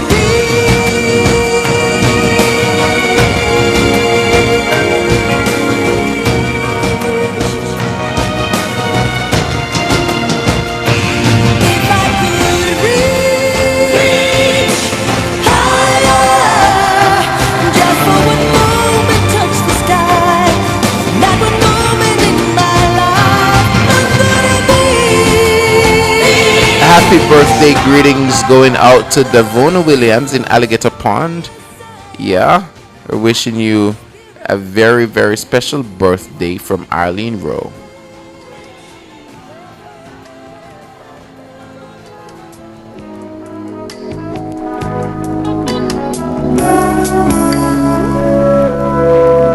my gift is you.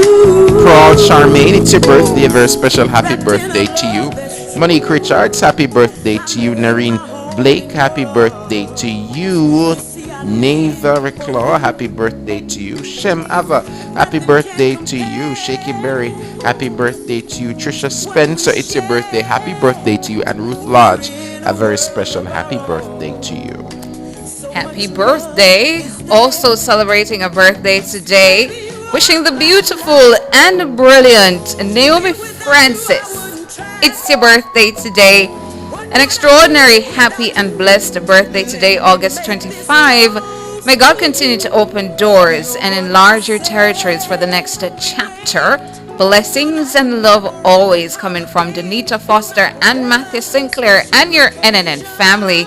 So happy birthday to you. Happy birthday, Naomi Francis. We're also seeing greetings coming from son Josh, mom Mishi, sis Kim and Karina, brothers Mado, Davi and Gregory, and all the family including Samuel. Naomi Francis, it's your birthday. Happy birthday to you. Happy birthday. Seeing this one, birthday greetings to my eldest sister Dimples, wishing you the best God has to offer. Greetings coming from your 9 siblings, your 9 children and your grandchildren, and special greetings from your sister Juliet. So good morning to you, Dimples. It's your birthday today, and your family, they're wishing for you a wonderful day. Marigold is saying happy belated birthday to Deacon Tyrone Reed, who celebrated his birthday on Sunday, August 23rd. It was Tyrone's birthday on Sunday? Yeah. Belated happy birthday greetings to you, Tyrone, the Arsenal fan. Hope you had a great day on Sunday. Belated happy birthday to you. And Carlene Smith in the chat is also wishing you belated birthday greetings. So, belated happy birthday to you. Happy birthday greetings going out to Mother Caseta Strickland, 82 years old in Wakefield, Trelawney. Happy birthday to you. Miss Olga Davis at Stewarttown, Trelawney. Happy birthday to you. Mr. Richard Tucker, JP in St. Anne. Happy birthday to you. Mr. Devon Brown, Field Officer at SDC Trelawney. Happy birthday to you. Mr. Christopher Dawes of Salve and in the US. A very special happy birthday to you. Mr. Ralston Simpson from the Grill, happy birthday to you. Miss Rosetta Ferguson, happy birthday to you. Ashanti, happy birthday to you. Reverend Gawain Johnson in the US, happy birthday to you. And this is all from the president of the birthday club, Sergeant Wayne Wallace, of course, wishing you all a happy birthday. And of course, your nationwide family, wishing you a very special and happy birthday.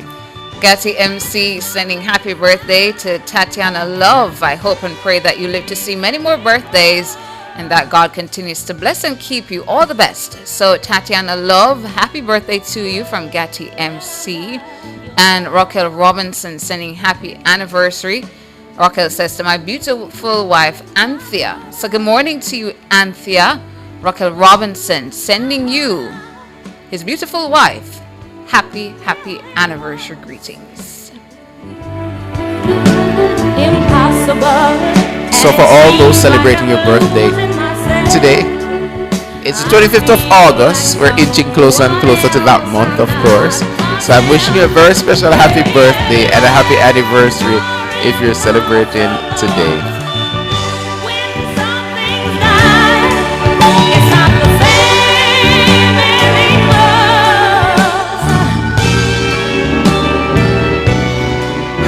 Well, that's all the time we have this morning. But it's Tuesday, you know, it's one of those days. You have to big up our super editor, Kimon Thompson, super duper producer, Michelle McCrick Smith, the musical maestro, the one behind the board, Mr. Jermaine King himself. You know what time it is. It's almost 9. After this, you'll have the Consumer Hour with Nora Gay Banton. Then you'll have Cliff Hughes online with Cliff Hughes.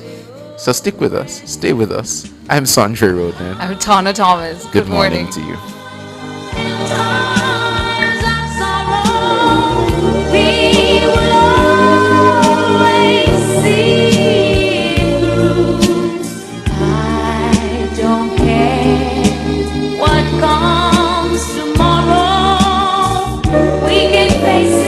You've just heard Nationwide this morning on Nationwide 90 FM.